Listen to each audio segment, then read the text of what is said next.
کچھ باتوں کا آپ کو سفر سے پہلے خیال کرنا ہے، کچھ باتوں کا سفر کے دوران خیال کرنا ہے، اور کچھ باتوں کا سفر سے واپس لوٹتے وقت خیال کرنا ہے، اور کچھ باتیں ایسی ہوں گی جن کا سفر سے جب آپ وطن واپس پہنچ جائیں بعد کی زندگی میں خیال کرنا ہے۔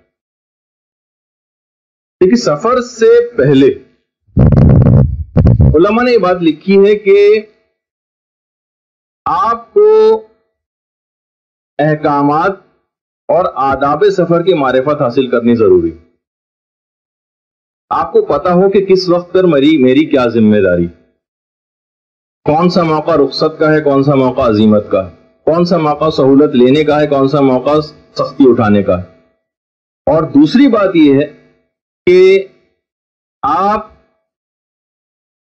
جو بھی سفر پہ جا رہا ہو شخص، اس کو چاہیے کہ وہ مظالم سے ہاتھ اٹھا لے، یعنی لوگوں کی امانتیں واپس کرے اگر کچھ آپ نے لے کر رکھی ہوئی، اور لوگوں کے اگر حقوق آپ کے اوپر کچھ واجب الادا ہیں تو آپ ان حقوق کو واپس کیجیے۔ یہ دوسرا نقطہ ہے اس کے اندر۔ پہلا تو یہ کہ کسی طور پر بھی اس کے احکام اور آداب کی معرفت، جو کہ ابھی آگے چل کر آنے بھی والے، جس میں ہم نمازوں کے مسائل بھی کچھ ذکر کریں گے جو اہم سفر کے اندر پیش آتے ہیں، نجاست طہارت کے مسئلے، قبلہ کا مسئلہ وغیرہ، بہت ساری اس طرح کی چیزیں پیش آتی ہیں۔ اور لوگوں کی اگر کچھ امانتیں اور حقوق آپ کے ذمہ ہو تو آپ ان کو بھی واپس کیجیے۔ تیسری چیز علماء نے لکھی ہے کہ آپ سفر پر جانے سے پہلے وصیت کریں اور اپنا کوئی وصی مقرر کریں، اور یہ ہر شخص کے لیے ہے، اس میں کوئی یہ نہیں ہے کہ کوئی بالکل جاں بلب ہو اور حالت احتضار میں ہو اسی وقت وہ وصیت کرے، یا وصیت میں فقط انہی باتوں کا تذکرہ کرے کہ فلاں پیسے فلاں کو دے دیے جائیں اور فلاں کے پیسے فلاں کو دے دیے جائیں۔ اچھی وصیت، باقاعدہ قرآن کی آیات بھی اس سلسلے میں ہیں، اس کے اندر بہت سارے پہلو آ جاتے ہیں، خیر جو بھی ہمارے موضوع سے خارج ہے۔ تیسری یا چوتھی بات یہ ہے کہ مال حلال سے اپنے سفر زیارت کا اہتمام کریں، یعنی اس کے اندر کوئی ایسا مال نہ ہو کہ جو کہ مشکوک ہو، یا کوئی ایسا مال نہ ہو کہ جس پر خمس واجب الادا ہو، یعنی بالکل پاک حلال و طیب مال سے اپنے اس سفر کا آغاز کریں۔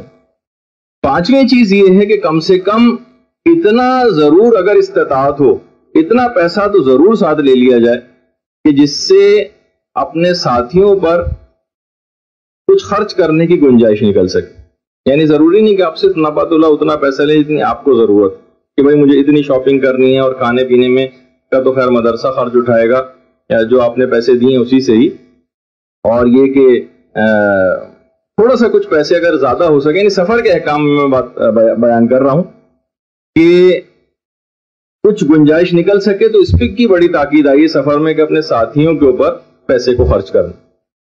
اور چھٹی چیز یہ ہے کہ اگر کچھ خواتین ایسی ہیں کہ جو شادی شدہ ہیں، وہ اپنے شوہروں سے اجازت لیں، غیر شادی شدہ ہیں تو اپنے ولی سے، بس اپنے والدین سے، البتہ شوہر کی اجازت کا مسئلہ ذرا الگ ہے، والدین کی اجازت کا مسئلہ اذیت کے مسئلے سے ذرا مربوط ہے۔ بہرحال یعنی ابھی میں اس کی تھوڑی سی تفصیل میں جاؤں گا کہ اگر شوہر اجازت نہ دے رہا ہو کسی کا، یا اس کا ولی کی اجازت لڑکی کے لیے نہ مل پا رہی ہو، یا یہ کہ اس کے والدین کو اذیت پہنچ رہی ہو، تو پھر یہ سفر حرام کا سفر بن جائے گا۔ کچھ علماء شادی شدہ خواتین کے سلسلے میں کہتے ہیں، ابھی میں اختلاف مراجع میں اتنا نہیں جا رہا، کچھ علماء کہتے ہیں اگر شوہر کا حق ضائع ہوتا ہو تو اس کے لیے جانا حرام ہے، کچھ علماء کہتے ہیں چاہے شوہر کا حق ضائع نہ بھی ہوتا ہو تب بھی بغیر اجازت شوہر کی بغیر اجازت کے سفر پہ جانا یہ حرام رہے گا، کیونکہ گھر سے قدم باہر نکالنا حرام ہے۔ تو اسی طریقے سے کچھ علماء تو یہاں تک قائل ہیں اس بات کی کہ اگر عورت کو طلاق ہو گئی اور طلاق رجعی کی حالت میں ابھی ایک طلاق ہوئی اور وہ عدہ گزار رہی ہے، تب بھی اس کو اپنے شوہر سے اجازت لینی ضروری، اور اگر ہاں طلاق بائن ہو گئی ہو اور اس کا عدہ گزار رہی ہو تو طلاق بائن کے عدے میں خیر شوہر کی اجازت کی ضرورت نہیں۔ یہ تھوڑے سے کچھ ایک آدھ مسئلے میں نے اضافی بتا دیے کہ کبھی ایسا کوئی موقع پیش آ جائے تو بار بار سفر کے احکام بتانے کا موقع نہیں ملتا ہے، اس موقع کے تحت ہی اگر کچھ ضمناً ایسے مسائل ذکر ہو جائیں تو کان میں بات پڑ جاتی ہے۔ اور عدہ وفات میں تو خیر شوہر کا انتقال ہی ہو گیا، اور عدہ وفات میں اس میں اجازت کا تو مسئلہ ختم ہو گیا، لیکن اس کے بعد بھی عورت کو جو گھر سے باہر نکلنے کا مسئلہ ہے وہ ہماری فقہ میں اس طرح کا نہیں ہے، اس طرح معاشرے کے اندر مشہور۔ عدہ وفات کے اندر اگر عورت ہو تو وہ اہم ضروری کاموں سے باہر نکل سکتی ہے، اور بلا ضرورت بھی نکل سکتی ہے، البتہ کراہیت، مکروہ ہی ہے، لیکن وہ حرام والا پہلو نہیں کہ عورت ایک قدم بھی گھر سے باہر نہیں نکالتی. اکثر علماء جو اس سلسلے میں خاموشی اختیار کرتے ہیں جان بوجھ کر، وہ سوچتے ہیں کہ چلو رہنے دو کچھ عرصے کے لیے اس کو، اس غلط فہمی میں مبتلا کہ عورت کے لیے 40 روز تک یا 4 مہینے 10 دن تک گھر سے باہر قدم نکالنا حرام ہے. کیونکہ اگر یہ بے پردگی کی حالت میں اگر عورت ہے تو کم سے کم کچھ دن ہی اس غلط فہمی میں گھر میں رہ جائے اور بے پردہ نہ رہے، تو وہ جان بوجھ کر اس کا خاص فقہی مسئلہ ذکر بھی نہیں کرتے. لیکن کیونکہ آپ مدرسے کی طالبات ہیں لہٰذا اس لحاظ سے تو اس کا ہم نے ذکر کیا. اچھا، اس میں ایک اور چیز بھی ہے جو کہ بڑا اہل سنت معاشرے کے ساتھ رہتے رہتے ہمارے ہاں بھی اس کا کچھ کانسیپٹ آ جاتا ہے، لیکن اصل میں وہ مسئلہ نہیں. وہ ہے سفر میں عورتوں کو محرم کی کوئی شرط نہیں ہے ہماری فقہ میں. البتہ حنفی اور حنبلی دونوں فقہ کے اندر، یعنی امام ابو حنیفہ بھی اس کے قائل تھے اور امام احمد ابن حنبل بھی قائل ہیں. سعودی عرب میں کیونکہ حنبلی فقہ فالو کی جاتی ہے، پاکستان میں کیونکہ حنفی فقہ فالو کی جاتی ہے، تو دونوں ہی ذرا اس معاملے میں جب بھی سعودی عرب میں جو عمرے وغیرہ کے لیے لوگ جاتی ہیں خواتین، تو ان کے ساتھ محرم کی شرط وہاں پہ لازمی قرار دی گئی. البتہ فقہ مالکی اور فقہ شافعی کا مسئلہ وہی ہے جو ہماری فقہ کا مسئلہ ہے، یعنی محرم کی شرط نہیں. البتہ یہ ضرور ہے کہ پرانے فقہا نے بھی جو اس کو محرم کی شرط قرار دی تھی وہ اس وقت تھی کہ جب سفر میں عزت و ناموز کو کوئی خطرہ لاحق ہو تو پھر کوئی نہ کوئی سفر میں محرم ساتھ ہونا چاہیے. البتہ اہل سنت کے ہاں بھی جو سفر ہوتے ہیں اس میں ہر سفر کے اندر ایسا نہیں ہے، بلکہ اس سفر کے اندر محرم کا ساتھ ہونا ضروری ہے جو کم سے کم 3 دن سے زائد کا سفر ہو. خیر اس کی تفصیل میں تو اتنا جانے کا ضرورت نہیں ہے. تو بہرحال یہ کہ محرم کی کوئی شرط ہمارے یہاں اس لحاظ سے نہیں ہے. البتہ اس لحاظ سے کہ جو خاص طور پر غیر شادی شدہ خواتین بھی ہیں اور وہ اس سفر میں جا رہی ہیں، لیکن ان کے والدین کو اذیت نہیں ہونی چاہیے اس سفر سے. والدین کو دیکھیے زیارت کے سفر میں کوئی ویسے تو اذیت نہیں ہو رہی کہ آپ زیارت کے سفر پہ جا رہی ہیں، بلکہ اس سفر کے اندر اذیت اس معنوں سے ہو سکتی ہے کہ ہو سکتا ہے وہ آپ کی سلامتی کے لیے فکر مند ہو. سلامتی کے لیے فکر مند ہونا خود اس چیز میں فقہی طور پر شمار کیا جاتا ہے کہ ان کو اذیت ہو رہی. مثلا بیٹا جو ہے کرفیو لگا ہوا ہے اور بڑے حالات خراب ہیں اور بیٹا یہ کہے کہ میں جو ہوں نماز فجر کے لیے مسجد جاؤں گا جو گھر سے ذرا فاصلے پر. اب پتہ ہے کہ بھائی نماز فجر کے لیے مسجد جا رہا ہے، جماعت کے ساتھ نماز پڑھے گا، لیکن والدین فکر ہو رہے ہیں بچے کی سلامتی کے لیے. انہیں نماز فجر کی وجہ سے منع نہیں کر رہے مسجد جانے سے، بچے کی سلامتی ان کو فکر میں دے رہی. تو ایسے نوجوان کے لیے جو ہے وہ مسجد میں جا کر نماز پڑھنا حرام ہو جائے گا والدین کو اگر اذیت پہنچ رہی. مثلا کوئی آج کے حالات میں کوئی کہے کہ جناب میں سوات گھومنے جانا چاہتا ہوں، وہاں بڑی لشکر کشی ہو رہی ہے اور خود کش بم دھماکے ہو رہے ہیں اور والدین فکر مند ہو رہے ہیں. والدین سوات گھومنے جانے پر فکر مند نہیں ہو رہے. یا کوئی کہے کہ جناب میں اسلام آباد جانا چاہتا ہوں اور لال مسجد وغیرہ دیکھ کر آؤں گا کہ کیا ہے وہاں پہ کیا واقعہ پیش آیا. اب والدین کو اس کے گھومنے جانے پر اعتراض نہیں، بلکہ اس بات پر اعتراض ہے کہ ہمیں فکر مندی ہو رہی ہے کہ کہیں اس کو کوئی نقصان نہ پہنچ جائے، یہ بھی اذیت میں آئے گا اور اس کے لیے سفر پر جانا حرام ہو جائے گا. تو اگر آپ نے زور زبردستی کچھ خواتین نے اس طرح سے اجازت لی ہے تو ان کو ذرا دل سے والدین کو اس طور پر تیار کر کے راضی کریں، ورنہ ایسا نہ ہو کہ سفر حرام کا سفر بن جائے. شادی شدہ عورتیں ہیں، اپنے شوہروں سے باضابطہ اور صحیح طریقے سے راضی کر کے ان سے اجازت لیں، اور اجازت ملنے اگر اجازت نہیں ملی تو پورا سفر حرام کا سفر ہو جائے گا. حتیٰ کہ سفر میں جو آپ قصر نمازیں پڑھیں گی سہولت بھی آپ سے چھین لی جائے گی اور آپ کو سفر میں پوری نمازیں پڑھنا پڑیں گی اور سفر معصیت یہ قرار پائے گا، نیکی برباد اور گناہ لازم آئے گا. تو یہ اس کے اندر ایک خاص بات ہے جو ہم نے اس میں ذکر کی، یعنی گویا ویسی مثال ہو جائے گی کھایا پیا کچھ نہیں اور گلاس توڑا آٹھا نہیں. یعنی آپ کو فائدہ ثواب اور فضیلت کوئی سفر میں حاصل نہیں ہوگی کہ اگر آپ نے ان چیزوں کو اپنے کریکٹ نہیں کیا. اچھا، پھر اس کے بعد اگلا جو سفر سے پہلے جس کا عام طور پر علماء اپنی کتابوں میں لکھتے ہیں، جس کا خیال کیا جاتا ہے کہ الرفیق ثم الطریق، اچھے ساتھیوں کا انتخاب. یہ آپ نے تو ماشاءاللہ پہلے سے کر لیا کہ اتنی بڑی تعداد تقریباً 60 کے قریب اتنی مقدس خواتین کی اور اتنے ایسے افراد کی آپ کے ساتھ جا رہی ہے. تو ویسے تو یہ ہے کہ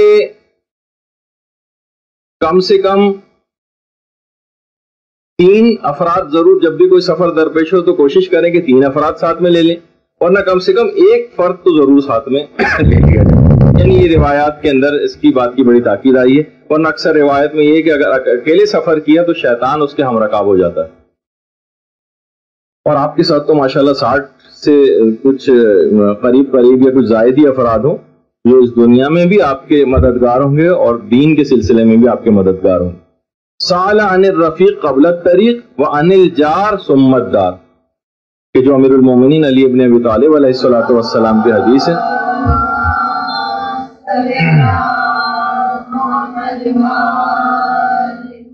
کہ سفر پر جانے سے پہلے اپنے ساتھی کے بارے میں ضرور سوال کر لو کہ کن افراد کے ساتھ تم سفر کر رہے ہو، اور گھر میں رہنے سے پہلے پڑوسیوں کے متعلق سوال کر لو کہ کس جگہ تم اپنا گھر قرار دے رہے ہو. تو بہرحال آپ کے ساتھ تو میں نے یہی کہا کہ ماشاءاللہ سے اتنے سارے افراد آپ کے ساتھ ہیں. اور علماء نے ایک چیز اور لکھی کہ سفر پر جانے سے پہلے اس بات کا خیال رکھنا چاہیے کہ کسی ایسی جگہ کا سفر نہ ہو کہ جس کے اندر گناہ وغیرہ لازم ہے. کیونکہ بہت سارے دیکھیے اسفار ایسے ہوتے ہیں، سفر ایسے ہوتے ہیں کہ مثلا میں دیکھتا ہوں معاشرے کے اندر، اور آپ نے بھی یقیناً اس کا مشاہدہ کیا ہوگا کہ بہت سارے سفر ایسے ہیں جیسے انسان پکنک کے سفر پر جاتا ہے.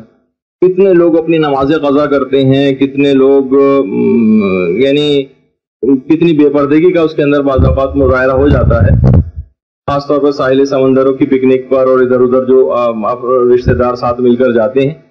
تو اس بات کا اہتمام رہے کہ کس سفر کے اندر گناہ، اور خاص طور پر اس سفر زیارت میں، کیونکہ اتنے ہی سفر، بلکہ ابھی میں ایک سفر سے واپس آیا ہوں، پروردگار عالم نے توفیق دی تھی زیارات کے سفر کی، لیکن یہ دیکھا جو بہت ہی افسوسناک پہلو تھا کہ تقریباً 50 سے 60% افراد سفر کے اندر کوئی نماز ہی نہیں پڑھتے. سفر زیارت شام جا رہے ہیں، جگہ جگہ ایسے مقدس مقامات پر جا رہے ہیں، روضہ رسول کے اوپر جا رہے ہیں، مدینے جا رہے ہیں، مکے جا رہے ہیں، کن کن جنت البقیع کی زیارت کر رہے ہیں، لیکن نماز نہیں پڑھ رہے. تو بہرحال یہ ہم نے عام طور پہ یہ بھی دیکھے، خاص طور پہ ذرا سا سفر درپیش ہے کہ جناب بس میں کس طریقے سے نماز پڑھیں، یا مثلا ہوائی جہاز میں کس طریقے سے نماز پڑھیں، اور ٹرین میں کس طرح سے نماز پڑھیں. اور آج کل تو بلکہ تھوڑی سی اس میں واقعی بعض حالات میں مشکلات بھی ہو جاتی ہیں. مثلا آپ کو کسی مغربی ملک کا اگر سفر کرنا ہو اور مثلا آپ جہاز میں کھڑے ہو کر ٹائم اگر قضا ہونے والی اور آپ کو نماز پڑھنی پڑے، تو اکثر تو وہ ایک آدھ کیس تو ایسا بھی ہوگا انہوں نے باقاعدہ جہاز ہی نیچے اتار لیے کہ کوئی خودکش بمبار تو یہ جہاز میں سوار نہیں ہوگا، اور اپنی آخری دعائیہ عبادت یہ کر رہا ہے سفر جنت پہ جانے سے پہلے. تو بعض اوقات جہاز تک کو نیچے اتار لیتے ہیں وہ، تو آج کل کے حالات بھی ہو گئے. تو سفر میں کوئی ایک تو حرام سفر نہ ہو، جیسے کہ میں نے اس سے پہلے مثالیں دی، حتیٰ کہ بیوی کا روٹ کر اپنے میکے چلے جانا، مثلا لاہور سے وہ کراچی روٹ کر اپنے میکے آ گئی، اب یہ پورا سفر اس کا سفر حرام ہے. فقہ کی کتابوں کے اندر بڑی اس کی تفصیل آئی. اور دوسرا کہ اگر جائز سفر بھی آپ کو درپیش ہو، جائز سفر بھی درپیش ہو، تب بھی آپ کو کوشش یہ کرنا ہے کہ اس کے اندر کوئی حرام پہلو نہیں آنے پائے، کوئی اس کے اندر نماز قضا نہ ہو، اور کوئی بھی اس طرح کا پہلو نہ ہو جس کا بھی آگے چل کر میں اشارہ کرنے والا ہوں. پھر علماء نے لکھا کہ سفر پر جانے سے پہلے بہرحال یہ کہ اگر مسافروں کی تعداد 3 سے زائد ہو جائے تو مسافر اپنے لیے ایک امیر کا انتخاب کرے. کیونکہ دیکھیے ہوتا یہ ہے کہ لوگوں کی آرا جو ہے ذرا مختلف ہو جاتی ہیں. سفر میں مختلف قسم کے لوگ مختلف باتیں کر رہے ہوتے ہیں. تو اگر کوئی ایک شخص کی ڈیسائسو پاور نہ رکھتا ہو، یعنی کسی کے پاس کوئی فیصلہ کرنے کی ایسی قوت کسی کے پاس نہ ہو، تو اگر کسی کے پاس ایسی فیصلہ کرنے والی کوئی قوت نہ ہو تو کیا ہوگا کہ پورے کاروان کا گویا بہت شدید نقصان ہوگا. کیونکہ مختلف لوگ مختلف باتیں کریں گے، مختلف لوگ مختلف رائے پیش کریں گے. اور یہ بات یاد رکھی جائے کہ مفت مشورے دینے والے تو بہت ملتے ہیں، یعنی مفت مشورے آپ کو بہت مل جائیں گے، لیکن حل بتانے والا اس مشکل سے کوئی آپ کو نہیں ملے گا. صرف وہ شاذ و نادر تھا جو قرآن کی آپ آیت پڑھتی ہیں کہ کائنات میں اگر 2 خدا ہوتے تو یہ کائنات رہ نہیں پاتی، ایک فساد برپا ہو جاتا. تو ظاہر ہے کہ اگر ہر شخص اپنی رائے کاروان کے اندر یا قافلے کے اندر دینا شروع ہو جائے گا تو ایک عجیب فساد اس کے اندر برپا ہو جائے گا. تو کسی ایک شخص کے پاس ایک اتھارٹی ہونی چاہیے کہ جو وہ فیصلہ کرے اس کو سب تسلیم کرے. آپ کے تو خیر گروپ لیڈر آپ کے ساتھ ہیں، ان کی باتیں کوشش کیجیے گا کہ وہ ایکسپیرینس آدمی بھی ہیں اس سلسلے میں. بہت سی باتیں آپ کو ہو سکتا ہے کہ عجیب لگ رہی ہوں، لیکن وہ کیونکہ ان کو زیادہ اس کا تجربہ ہے تو آپ کوشش کیجیے گا جو وہ آپ کو بات کہیں بالکل اسی طریقے سے آپ عمل کریں. سفر میں اگر ہر شخص اپنی اپنی مرضی کے مطابق عمل کرنے لگے تو بڑی شدید مشکلات اور پریشانی کا انسان شکار ہو جاتا ہے. اچھا, سفر پر جانے سے پہلے ایک بات آپ اور کر لیں, وہ یہ ہے کہ اپنی نیت کی اصلاح کر لیں. دیکھیے, نیت کی اصلاح ممکن ہو سکتا ہے کہ آپ میں سے اکثر بہت ساروں کی نیت یہ ہو جس میں کوئی ایسا کوئی حرام اور برائی کا پہلو تو نہیں ہے, البتہ ثواب کم ہو جائے گا کہ گرمیوں کی چھٹیاں ہیں, چلو ایک ایکسکرجن ٹرپ یا ایک مثلاً ایک ایسی تفریح کا ایک سفر ہی ہو جائے گا. یعنی جس میں تفریح جو ہے وہ اولیت رکھتی ہے اور زیارت کا جو سفر ہے وہ ثانویت رکھتا ہے. یہ ایک سیکنڈری چیز ہے, پرائمری چیز آپ کے نزدیک سیر و تفریح. تو بہرحال پھر فائدہ کم ہو جائے گا اپنی نیت کی, لیکن اصلاح ابھی سے کر لی جائے تو ثواب بڑھ جائے گا. پھر سفر پر جانے سے پہلے ایک بات کا آپ کو اور خیال رکھنا چاہیے, ویسے تو اس کی تفصیل انتظامی جو تقریر اس کے بعد ہوگی ہماری اس گفتگو کے بعد, وہ یہ ہے کہ سامان کوشش کیجیے گا کم سے کم لیں. سامان کم سے کم ہونا چاہیے. ابو ذر جو کہا کرتے تھے کہ جو ہلکا ہوگا وہی نجات پائے گا. تو بہرحال دیکھیے, بعض اوقات سفر حج میں بھی لوگ جاتے ہیں, وہاں پہ بہت ساری خریداریاں کر لیتے ہیں. خریداری کرنے کے بعد حتیٰ کہ جب ان کو عرفات اور مینا بھی جانا ہوتا ہے تو اس کے اندر بہت ہلکے بیگ دیے جاتے ہیں کہ اپنی انتہائی اہم ضرورت کی صرف ایک, جس طرح آپ کا ایک پرس ہوتا ہے اسے دگنا کر لیجیے, اس کو بس اتنا بیگ الاؤڈ ہوتا ہے, کیونکہ اس کے بعد آپ کو 3 دن وہاں پر رہنا ہے عرفات, مزدلفہ اور مینا میں. اور اس کے بعد عرفات سے جب چلتے ہیں ہو سکتا ہے کہ بس کہیں بیچ میں اتار دے اور آپ کو بہت ایک لمبے راستے کے اوپر پیدل چلنا پڑے, تو اتنا بوجھ اپنے ساتھ ہوگا, اپنی زوجہ کا ساتھ ہوگا, اپنی والدہ کا ساتھ ہوگا, تو آپ کو بڑی تکلیف ہوگی, عام طور پہ کہا جاتا ہے وہاں پر. لیکن اس کے باوجود بھی لوگ اتنے بڑے بڑے بیگ ساتھ لے کر چلتے ہیں کہ باقاعدہ ایک دفعہ تو کچھ علماء نے کہا کہ کھلوا کر دیکھا جائے کہ آخر اس میں ہے کیا, یہ کیوں اتنا بڑا بیگ لے کر آئے. جب بیگ کو کھول کر دیکھا گیا تو پتہ چلا اس میں ریموٹ کنٹرول کی گاڑیاں اور گوڑیاں اور اس طرح کی چیزیں نکلی. اب بتائیے کہ جب سفر کے دوران بس رک جائے گی اور اپنا بھی سامان اٹھانا پڑے گا, اپنی زوجہ کا سامان بھی اٹھانا پڑے گا, اپنے رشتہ داروں کا بھی سامان آپ ہی کو اٹھانا ہے, عورتیں تو سامان اٹھا کے نہیں چلیں گی, تو کتنی مشکل اور پریشانی پیش آئے گی, اور کہیں بھی ہو سکتا ہے. تو بہرحال وہیں پر علماء کا یہ جملہ پھر ہمارے استاد محترم جو کہا کرتے تھے کہ اب آپ یہ فیصلہ کر لیجئے اے حجاج کرام کہ آپ کو ٹی وی چاہیے یا بیوی چاہیے. یعنی مقصد یہ ہے کہنے کا کہ وہاں پہ ان کا خیال آپ کریں گے کہ سامان اٹھاتے پھریں گے. تو بہرحال یہاں پر بھی کہ آپ کو کوشش کرنا ہے کہ اپنا سامان بھی آپ کو خود اٹھائیں. بسوں میں چڑھانا وڑانے کی حد تک تو چلیں ایک الگ ایک آپ ہیلپ کر سکتی ہیں, لیکن یہ کوشش یہ کریں کہ آپ سامان کم سے کم لیں, اور جتنا بھی آپ سامان لے کے جائیں گے آپ یقین کیجئے کہ جب آپ واپس آئیں گی تو اس میں سے 60 سے 70% سامان ایسا ہی ہوگا جو بالکل انٹچڈ ہوگا, اور آپ دیکھیں گے ارے یہ تو میرے سامان کچھ کام ہی نہیں آیا اور میں اتنا بھاری بوجھ کو بلا وجہ اپنے ساتھ اٹھائے پھر. تو بہرحال یہ آپ کو ایک خاص طور پر کوشش کرنی. اور پھر اس کے بعد بھی علماء نے کہا کہ سفر کا آغاز خیر کب سے ہونا چاہیے. تو ویسے جو تاریخیں علماء نے بتائی ہیں کہ اگر انسان کے اپنے اختیار میں ہو تو وہ ہفتے یا جمعرات کی صبح کو سفر کا آغاز کرے.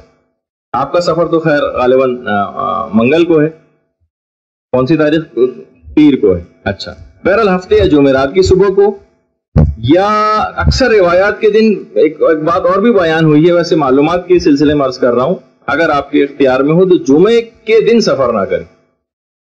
ویسے انسان اگر اپنے طور پر معلومات نہ رکھنے کے حوالے سے کہے تو سوچے گا جمعے کا دن تو بہت اچھا ہے سفر کے لیے. جمعے کا دن سفر کے لیے نامناسب. جس طرح سے اکثر علماء کا یہ کہنا ہے کہ جمعے کے دن کے استخارے کے ریزلٹ صحیح پتہ نہیں چلتے, تو لہٰذا استخارہ غیر از جمعہ دکھوایا جائے. اکثر علماء کا یہ نظریہ بھی. اور جیسے کہ تعلیم دین کے سلسلے میں اگر کہا آپ سے پوچھا جائے کہ کب تعلیم دین کا آغاز ہونا چاہیے, کبھی آپ کوئی مدرسہ شروع کر رہی ہوں, کوئی درس کا آغاز کر رہی ہوں کسی جگہ اپنے علاقے میں اپنے گھر میں, تو یہ اس میں بھی علماء کا یہ کہنا ہے کہ تعلیم دین کا آغاز بدھ کے دن سے ہونا چاہیے. مقصد کہنے کا یہ کہ ضروری نہیں کہ ہمارے دماغ میں جو جمعرات اور جمعے کا جو کانسیپٹ ایک ہو گیا ہے اس سے ہٹ کر بھی بہت ساری باتیں. اچھا, پھر اس کے بعد سفر کے لیے جو بھی آپ کو دعا کرنی کہ خیریت سے آپ جائیں, خیریت سے انشاءاللہ سفر زیارات سے واپس آئیں.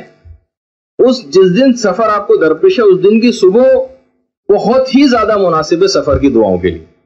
اس دن کی جس دن آپ کو سفر درپیش ہوگا اور کوشش یہ کریں کہ سفر شروع کرنے سے پہلے اور سفر کے درمیان میں بھی صدقہ نکالتی جائیں. اور صدقے کی اکثر آپ میں سے خواتین اس مسئلے سے واقف ہوں گی کہ صدقے میں ضروری نہیں کہ ہمیشہ کہ کوئی مستحق یا فقیر ہر وقت آپ کے سامنے ہی رہے، بلکہ آپ ایک دوسرے کو بھی صدقہ دے سکتی ہیں. ہو سکتا ہے بہت سے لوگوں کے لیے بڑی نئی بات ہو، حتیٰ کہ اس جو عمومی جو صدقات ہیں اس طرح کے، اس میں سید اور غیر سید کا بھی فرق علماء نے نہیں رکھا ہے. وہ واجب صدقات کی بات الگ ہوتی ہے کہ جیسے کہ صدقہ فطرہ ہے، واجب صدقات کے اندر اس قسم کی بات آتی ہے کہ وہ سید جو ہے غیر سید سے نہیں لے سکتا. لیکن جو عمومی صدقات ہیں جو نارمل عام طور پر نکالے جاتے ہیں، اس کو لینے میں کوئی حرج نہیں. اور اس کو صدقہ دینے میں اس کی بھی شرط نہیں ہے کہ جناب کسی مستحقی کے ہاتھ تک پہنچے، غیر مستحق کے ہاتھ میں بھی عمومی صدقہ دیا جا سکتا ہے. تو ہم سے ہو سکتا ہے کہ ہماری جو ساتھی کوئی ہو، وہ ہو سکتا ہے کہ آپ سے بھی زیادہ جو ہے وہ مالی حیثیت ان کے مستحکم ہو، لیکن ان کو بھی آپ دے سکتی ہیں. اور ان کو بھی لینے میں کوئی عار نہیں ہونا چاہیے کہ گویا یہ اپنی بلا ان کے سر پہ ڈالنا چاہ رہی ہیں، انہوں نے لے لی تو یہ بلا ان کے سر چلی جائے گی. صدقے میں اس قسم کا کوئی بھی کانسیپٹ نہیں ہوتا. خیر اس کی بڑی تفصیل ہے، یہ تو میں بہت جلدی سے کہہ کے گزر گیا، سوالات آپ کو بہت ہوں گے، لیکن فقہی مسئلہ یہی ہے جو میں نے آپ کی خدمت میں بیان کیا.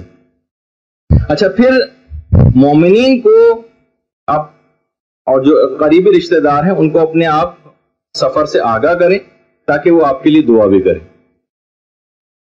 اور جس وقت آپ سفر کے لیے نکل رہی ہوں سورہ الحمد پڑھتے ہوئے نکلیں. آیت الکرسی بھی علماء نے کہا ہے کہ آیت الکرسی پڑھیں، چاروں قل پڑھیں، اس کے علاوہ سورہ قدر پڑھیں. سورہ آل عمران کی آخری آیات پڑھنے کی تاکید آئی ہے سفر پر جانے سے پہلے. ان فی خلق السماوات والارض سے لے کر اور تخلف المیعاد تک، یہ سورہ آل عمران کی آخری آیتیں، یہ اگر پڑھ کر نکلیں تو انشاءاللہ سفر بالکل بخیریت واپسی کا ہوگا. اور اسی طریقے سے سورہ توحید کو 11 مرتبہ پڑھنے کے بعد اپنے بدن کے اوپر ہاتھ پھیریں تو جسم و جان کی سلامتی کے ساتھ انشاءاللہ واپسی نصیب ہوگی مسافر کو. تو سورہ توحید کو 11 مرتبہ پڑھنے کے بعد جسم کے اوپر ہاتھ پھیرنا. اچھا، اسی طریقے سے 3 مرتبہ ایک چھوٹی سی دعا کا پڑھنا مسافر کے لیے سفر پر جانے سے پہلے، اس کی بھی تاکید آئی ہے. سبحان اللہ والحمد للہ ولا الہ الا اللہ. تسبیحات اربعہ میں سب سے آخری والی تسبیح بس نکال دیجئے، واللہ اکبر والی، وہ اس میں تذکرہ نہیں ہوئی. اگر جب وہ بھی پڑھ لیں تو کوئی حرج نہیں، لیکن بہرحال سے 3 مرتبہ اس کا پڑھنا یہ بہت بہتر قرار دیا گیا سفر پر جانے سے پہلے. اس کے علاوہ جس وقت گھر سے باہر نکل رہی ہوں آپ اور قدم باہر نکال رہی ہوں اپنے گھر کے دروازے سے، تو اس وقت کلمات فرج پڑھتے ہوئے قدم باہر نکالنے کی تاکید آئی. لا الہ الا اللہ الحلیم الکریم سے جو کلمات فرج شروع ہوتے، وہ آپ توضیح المسائل کے اندر بھی دیکھ سکتی ہیں، وہ آپ دیکھ لیجئے گا. اور صدقہ دیتے ہوئے گھر سے باہر نکلیں. بلکہ چھٹے امام تو یہ جملہ تک ارشاد فرماتے ہیں کہ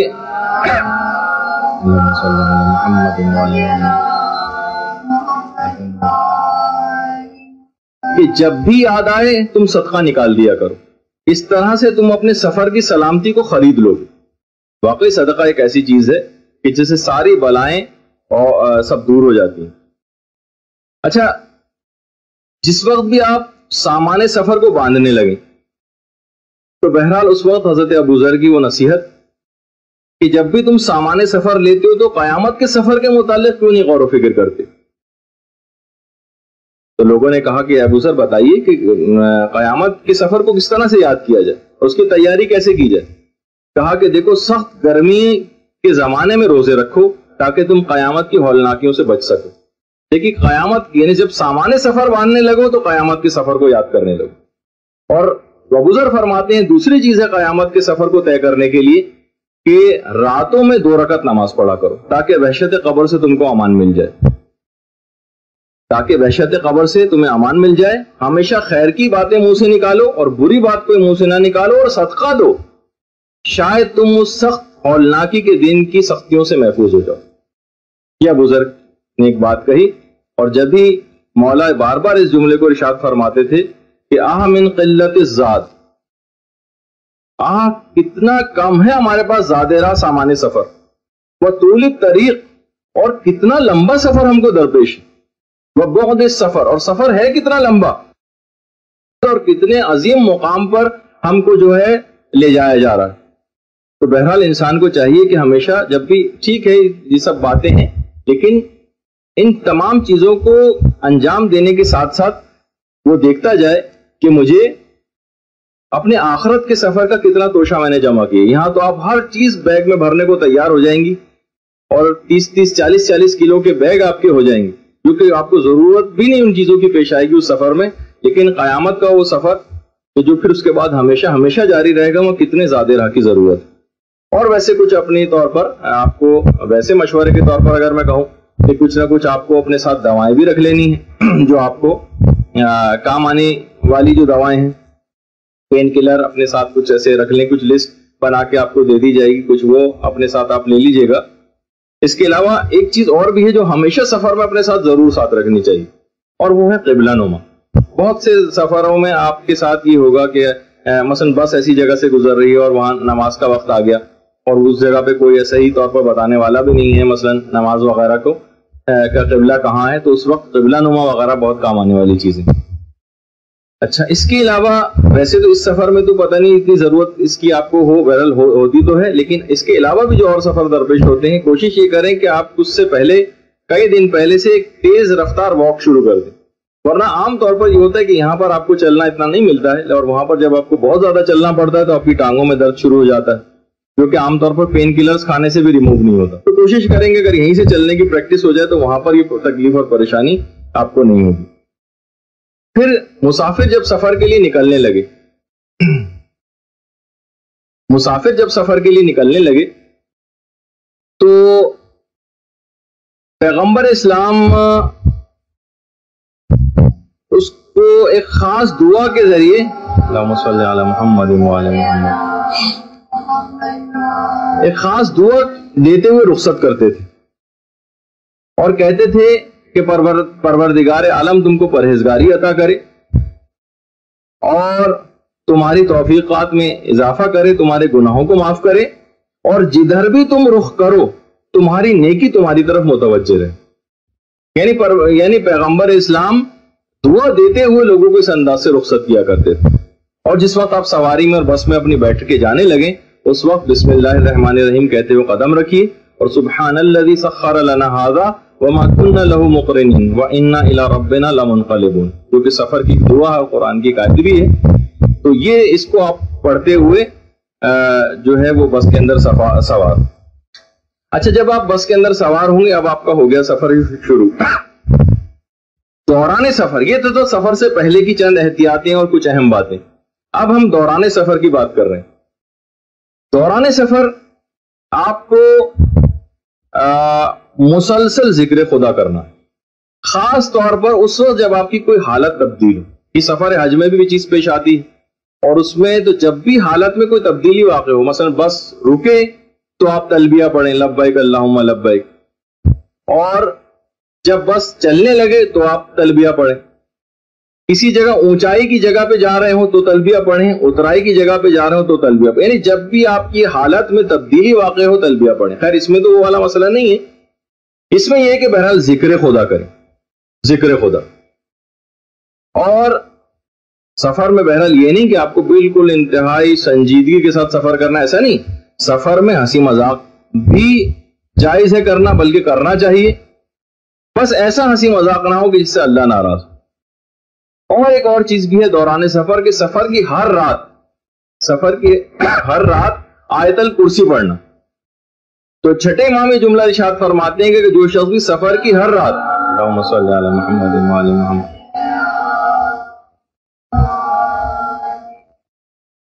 سفر کی ہر رات جو آیت الکرسی پڑھے گا تو وہ خود وہ اور جو کچھ اس کے ساتھ ہے وہ سب کا سب بالکل محفوظ رہے گا. تو سفر کی ہر رات آیت الکرسی پڑھنا. اور دوران سفر وہی میں احتیاط پھر دوبارہ کہہ دوں کہ کوئی سفر کے دوران کوئی نماز آپ کو قضا نہیں کرنا، یہ برکتی کا ایک سفر ہو جائے گا. اور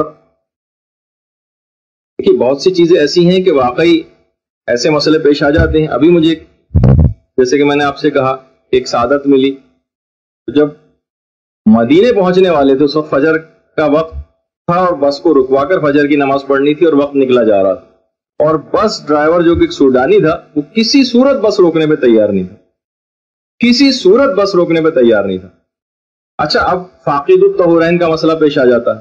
مثلا اکثر لوگ ہیں نہ ان کا وضو ہے اور نہ بس میں کوئی تیمم کی کوئی ایسی جگہ ہے جہاں تیمم کر سکیں۔ خیر وہ تو مسئلہ تھا اپنی جگہ، لیکن اکثر مسافروں نے دل ہی دل میں وہاں پر دعا کی کہ یا رسول اللہ، توسل کیا پیغمبر اسلام سے کہ آپ کے شہر میں آ رہے ہیں اور کیا پہلا تحفہ ہم آپ کو یہ دیں گے کہ یہاں پر آ کر نماز فجر قضا ہو جائے ہماری۔ یقین کیجئے کہ بس یہ کہنے کی دیر تھی کہ اس سے پہلے وہ لڑائی جھگڑا کر چکا تھا ڈرائیور، اور صرف 2 یا 3 منٹ بعد ہی اس نے فوراً ایک جگہ پہ اپنی بس کو پارک کیا، کہا یہ مسجد ہے سامنے، اس نے جا کر پانی کھلوایا، سب لوگوں نے وہاں پانی سے وضو کیا، جلدی جلدی نماز پڑھی، اور اس طرح سے یعنی ایسا توسل وہ اگر آپ اس دوران سفر میں کوئی بھی ایسی مشکل پیش آ جائے توسل کریں۔ آپ لوگوں کے ویزے میں آج ایک پرابلم تھی جو کہ مسئلہ نہیں حل ہو پا رہا تھا، آیت اللہ شہاب الدین مرشی نجفی کا توسل اختیار کیا اور اپنے اس پرابلم یعنی وہ منٹوں اور سیکنڈوں میں پرابلم سالو ہو گئی۔ تو بہرحال باقاعدہ یہ چھوٹی چھوٹی بھی اس طرح کی چیزیں، یہاں تک کہ پیغمبر اسلام یہاں تک فرماتے تھے کہ جوتے کے تسمے تک کے لیے تم پروردگار سے دعا کیا کرو، یعنی ضروری نہیں کہ بہت اہم کوئی مسئلہ پیش آئے گا دعا کریں گے، اور ویسے نہیں، چھوٹی چھوٹی چیزوں کے لیے بھی دعا اور توسل کو اختیار کیا جا سکتا ہے۔ اچھا، وضو کے سلسلے میں بھی بات آئے گی، ابھی شاید میں آگے چل کے اس کے کچھ مسائل بتاؤں، بلکہ ابھی کچھ بتا دیتا ہوں کہ دوران سفر ویسے کوشش یہ کرنا ہے کہ ہر وقت باوضو رہے، لیکن یقیناً یہ چیز مشکل ہو جاتی ہے، خاص طور پر آپ کے سفر میں جو بسوں وسوں کا سفر ہوتا ہے، ہر جگہ وضو کرنا اس لحاظ سے آپ کے لیے ممکن نہیں ہوتا، لیکن واجب نمازوں کے لیے جو وضو کرنا پڑے تو کوشش یہ کیجیے گا کہ کوئی بھی مثلا سر کے بال یا مثلا آپ کی کلائیاں یا پاؤں نامحرم کے سامنے ظاہر نہ ہو۔ اگر کوئی ایسا موقع پیش آ جائے تو باقاعدہ خواتین یہ کر سکتی ہیں کہ چادر سی لے کر ایک حلقہ سا بنا لیں اور اس میں خواتین وضو کریں جس کسی نامحرم کی نگاہ ان پہ نہ پڑے۔ بالفرض ایسا مسئلہ کوئی پیش آ جاتا ہے کہ کوئی ایسی چیز بھی نہیں ہے اور بہرحال وضو کے لیے نامحرم کے سامنے جانا پڑے گا، بال کھولنے پڑیں گے یا پاؤں کے مسح کے لیے پاؤں نکالنا پڑے، کوئی اور طریقہ نہ ہو، تو ایسے موقع پر وضو ہی ساقط ہے بلکہ تیمم کرنا پڑے گا۔ یعنی یہ چند ایک باتوں کا آپ کو خاص طور پر وضو کے سلسلے میں بھی خیال رکھنا ہے کہ کوئی اس طرح کے ایسا نہ ہو کہ پتہ چلا کہ آپ ٹھیک ہے آپ نے کہا کہ نماز قضا نہیں ہوں گی تو وضو اس کے لیے کرنا پڑے گا، تو وضو کے اندر کوئی گناہ پیش آ رہے ہوں۔ ویسے تو آپ کے ساتھ سفر میں بہت سارے صاحبان علم ہیں، مولانا حسن عباس صاحب ہیں، ان سے بھی مسائل پوچھ سکتی ہیں، ہمارے بچوں کے مدرسے کی پرنسپل محترمہ ملیکہ کاظمی صاحبہ ہیں، ان سے بھی آپ فاضلہ خاتون ہیں، آپ ان سے بہت سی باتیں دریافت کر سکتی ہیں۔ تو سفر میں اتنے اچھے افراد آپ کے ساتھ ہیں تو آپ ان سے وقتاً فوقتاً اپنی رہنمائی چاہیے گا اور لیجیے گا ان سے۔ تو اس بات کا خیال رہے کہ وضو کے سلسلے میں یہ احتیاطیں، اور ہر نماز کے بعد مسافر کے لیے تسبیحات اربع پڑھنے کی بڑی تاکید آئی، یعنی جدھر کوئی آپ نماز پڑھ کے ختم کریں اس کے بعد تسبیحات اربع، اس کی کوئی خاص ایک عدد مقرر نہیں ہے، 1 دفعہ بھی پڑھ سکتے ہیں، 3 دفعہ بھی پڑھ سکتے ہیں، 5 7 دفعہ بھی پڑھ سکتے ہیں، وہ آپ دیکھ لیجئے گا کہ لیکن مسافر کو سفر میں تسبیحات اربع پڑھنے کی تاکید آئی، اور اس سفر سے آپ کو سفر آخرت بھی ہمیشہ اپنا یاد رہنا چاہیے۔ اپنے ساتھیوں کو آپ کوشش کریں، صرف 3 منٹ رہ گئے، مجھے پتا ہے کہ گرمی بڑی شدید ہو رہی ہے یہاں پر، اس کے بعد میں 5 10 7 منٹ کا ایک وقفہ دے دوں گا، اس کے بعد 1 گھنٹے کی ہماری نشست اور ہوگی اس موضوع پر۔ آج ہم صرف سفر ہی کی چند باتیں سے بیان کر سکیں گے، میرا ارادہ تو یہ تھا کہ اگلی نشست میں زیارات، ظاہر ہے کہ جب آپ ایران پہنچ جائیں گی اور امام کے حرم جائیں گی اور حرم میں جاتے وقت آپ کو کیا کرنا ہے اور وہاں جا کر کون سی دعائیں کرنا ہے، بہت ساری اس طرح کی باتیں بھی آپ کی خدمت میں پیش کرنا تھی، اور کل کی بھی شاید صرف 2 گھنٹے کی ہمیں نشست مل پائے جو کہ شاید میرے نزدیک اتنی کافی نہیں ہے، لیکن مجبوری ہے کل ہی ہمیں اختتام کرنا پڑے گا کہ آپ لوگوں کے پاس بھی وقت نہیں ہے، اور یہاں پر بھی اگلے دنوں میں بچوں کی کلاسز ہوں گی تو کلاس کرنا پاسبل نہیں ہوگا اس سے زیادہ۔ البتہ بہرحال سفر پر جانے سے پہلے ان چیزوں کی معرفت حاصل ہو جائے، جس جگہ جا رہے ہیں ان صاحب جو شخصیات وہاں پر مدفون ہیں ان کی معرفت حاصل ہو جائے، پھر آپ جب سفر پہ جائیں گے اور ان کی قبور پہ پہنچیں گی تو پھر آپ کو زیادہ لطف، مزہ، ثواب اور فضیلتیں حاصل ہوں گی۔ ورنہ اگر ویسے ہی جائیں، مثلا آپ کے سامنے میں ذکر کر دوں کہ شاہ عبد العظیم کی زیارت، اور آپ کو پتہ ہی نہیں کہ شاہ عبد العظیم کی زیارت کا ثواب اور فائدہ کیا ہے، کہ کہا جاتا ہے کہ جیسے کہ روایت میں ہے کہ ان کے ثواب وہی ہے جو امام حسین کی زیارت کا ثواب شاہ عبد العظیم، اور چند ایک ایسے علماء کی زیارت، ان کے متعلق بھی ابھی ایک گفتگو میں شاید آگے چل کر آئے. بہت ساری اس طرح کی چیزیں تھیں جو آپ کی خدمت میں پیش کرنا تھی، لیکن شاید وقت اس کے لیے اتنا نہ بچے ہمارے پاس. اچھا، کوشش یہ کریں دوران سفر کہ آپ کے جتنے بھی ساتھی ہوں ان کو، اپنے ساتھیوں کو ہمیشہ اچھی چیز پیش کرنا. یعنی ایک چیز آپ کے پاس آئی، یہ اس کو دینے کی بڑی تاکید آئی ہے. خود پیغمبر اسلام کی یہ سیرت تھی کہ پیغمبر کے ساتھ اگر کوئی سفر میں ہوتا تھا، کوئی بھی ساتھ ہوتا تھا، پیغمبر مثلا اگر مسواک کی لکڑی بھی زمین سے اٹھا رہے ہیں اور ایک بالکل سیدھی اور صحیح لکڑی ہے اور ایک ٹیڑھی میڑھی لکڑی ہے، تو مسواک کی جو صحیح اور بہترین لکڑی ہوتی تھی اپنے ساتھی کو دیتے تھے، اپنے ساتھی کو دیتے تھے. بلکہ چھٹے امام تو یہاں تک فرماتے ہیں کہ جو شخص بھی کسی مومن کے ساتھ 40 قدم تک چلے تو خدا قیامت میں اس کے متعلق ضرور سوال کرے گا، اس کے حق کے بارے میں. 40 قدم بھی اگر کوئی شخص کسی کے ساتھ چلے، آپ تو کتنے ہزاروں قدم ساتھ چلیں گی، تو کتنا زیادہ اپنے ان ساتھیوں کا آپ کو خیال کرنا. دوران سفر آپ کو بہت ساری نعمتیں پروردگار کی جیسے جیسے یاد آتی جائیں، ویسے تو امام کی سیرت یہ تھی کہ امام فوراً اتر کر اسی جگہ پر سجدہ کیا کرتے تھے جب بھی خدا کی کوئی نعمت یاد آتی تھی. اسی جگہ تک کہ بازار کی بھی پرواہ نہیں کرتے تھے، اترے اور سواری سے اور سجدہ کیا نیچے. لیکن بہرحال آپ کے لیے تو ممکن نہیں ہوگا، اس کے لیے پھر علماء نے، بلکہ امام ہی نے طریقہ بتایا کہ پھر اپنے ہتھیلی کے اوپر اپنے گال کو رکھ کے اور آپ شکرن للہ یا کوئی بھی اس طرح کا کلمہ منہ سے نکال سکتی ہیں کہ جس سے شکر خدا ادا ہو جائے. تو بہرحال نعمتوں کا شکر بھی ادا کرتے ہوئے جانا اور اپنے ہم سفروں کے ساتھ ایک مکمل ہم آہنگی آپ کو رکھنا ہے. بس یہ ہے کہ کوشش یہ کریں کہ کوئی خدا کی نافرمانی نہ ہو. اور سفر میں دوران سفر ایک چیز کی اور بڑی تاکید آئی ہے، وہ ہے کہ دوران سفر اپنے ہم سفروں کے ساتھ زیادہ مسکرا کر ملنا. جیسے کہ میں نے پچھلی دفعہ جب سفر پہ خواتین جا رہی تھی اس وقت بھی یہ بات کو ذکر کیا تھا کہ مجھے ایک دفعہ ایک سفر درپیش تھا، تو جہاز میں پچھلی سیٹ پہ میں نے ایسے مڑ کر دیکھا تو ایک صاحب تھے، انہیں دیکھ کے مسکرائے. ظاہر ہے کہ ایک اخلاقیات کا تقاضا ہوتا ہے، آپ بھی انہیں دیکھ کے مسکرا دیتے ہیں. تو دوسری تیسری دفعہ نگاہ پڑی تو وہ پھر مسکرا رہے تھے. بہت بعد میں جا کر پتہ چلا کہ کوئی نفسیاتی مریض تھے وہ. تو بہرحال بہت سارے سفروں میں اس طرح سے بھی لوگوں سے وہ مستحبات پہ عمل نہیں کر رہے ہوتے بلکہ کسی مرض میں گرفتار تھے نفسیاتی. تو بہرحال علماء نے ایک بات کو اور کہا ہے کہ 3 باتیں ایسی ہیں، ویسے تو آپ کو موافقت کرنی ہے اپنے تمام ساتھیوں کے ساتھ، لیکن 3 باتوں میں اپنے ہم سفروں پہ فوقیت لے جانا. 3 باتوں اپنے ہم سفروں پہ فوقیت لے جانا. نمبر 1 ہے روایت میں خاموشی. اچھا، خاموشی کے ایمان بالکل منہ میں گنگنیاں ڈال کے جس طریقے سے بیٹھ جاتا ہے انسان، ایسے نہیں بیٹھنا، یعنی ہنسی مذاق کر رہا ہے، لیکن ایک حد تک بہت سے لوگ اتنا سفر میں بولتے ہیں کہ لوگوں کے کان پک جاتے ہیں، یعنی اس طرح کی کسی اس میں نہ جائیں. تو ایک تو بہرحال خاموشی کو کہا گیا ہے. دوسرا کثرت نماز. اب آپ سوچیں گے کہ نماز تو کتنا مشکل ہے بس کے اندر پڑھنا. دیکھیے بس میں ٹھیک ہے واجب نماز تو کوئی اس طرح سے نہیں پڑھی جائے گی، لیکن آپ مستحب نمازیں ساری بیٹھے بیٹھے پڑھ سکتی ہیں. مستحب نمازیں آپ ساری بیٹھے بیٹھے پڑھ سکتی ہیں. اور مستحب نماز کے لیے اگر بس حالت چل رہی ہو تو اس میں استقبال قبلہ بھی ضروری نہیں ہوتا مستحب نمازوں میں، یعنی قبلے سے بالکل برخلاف سمت میں بھی اگر جا رہی ہوں.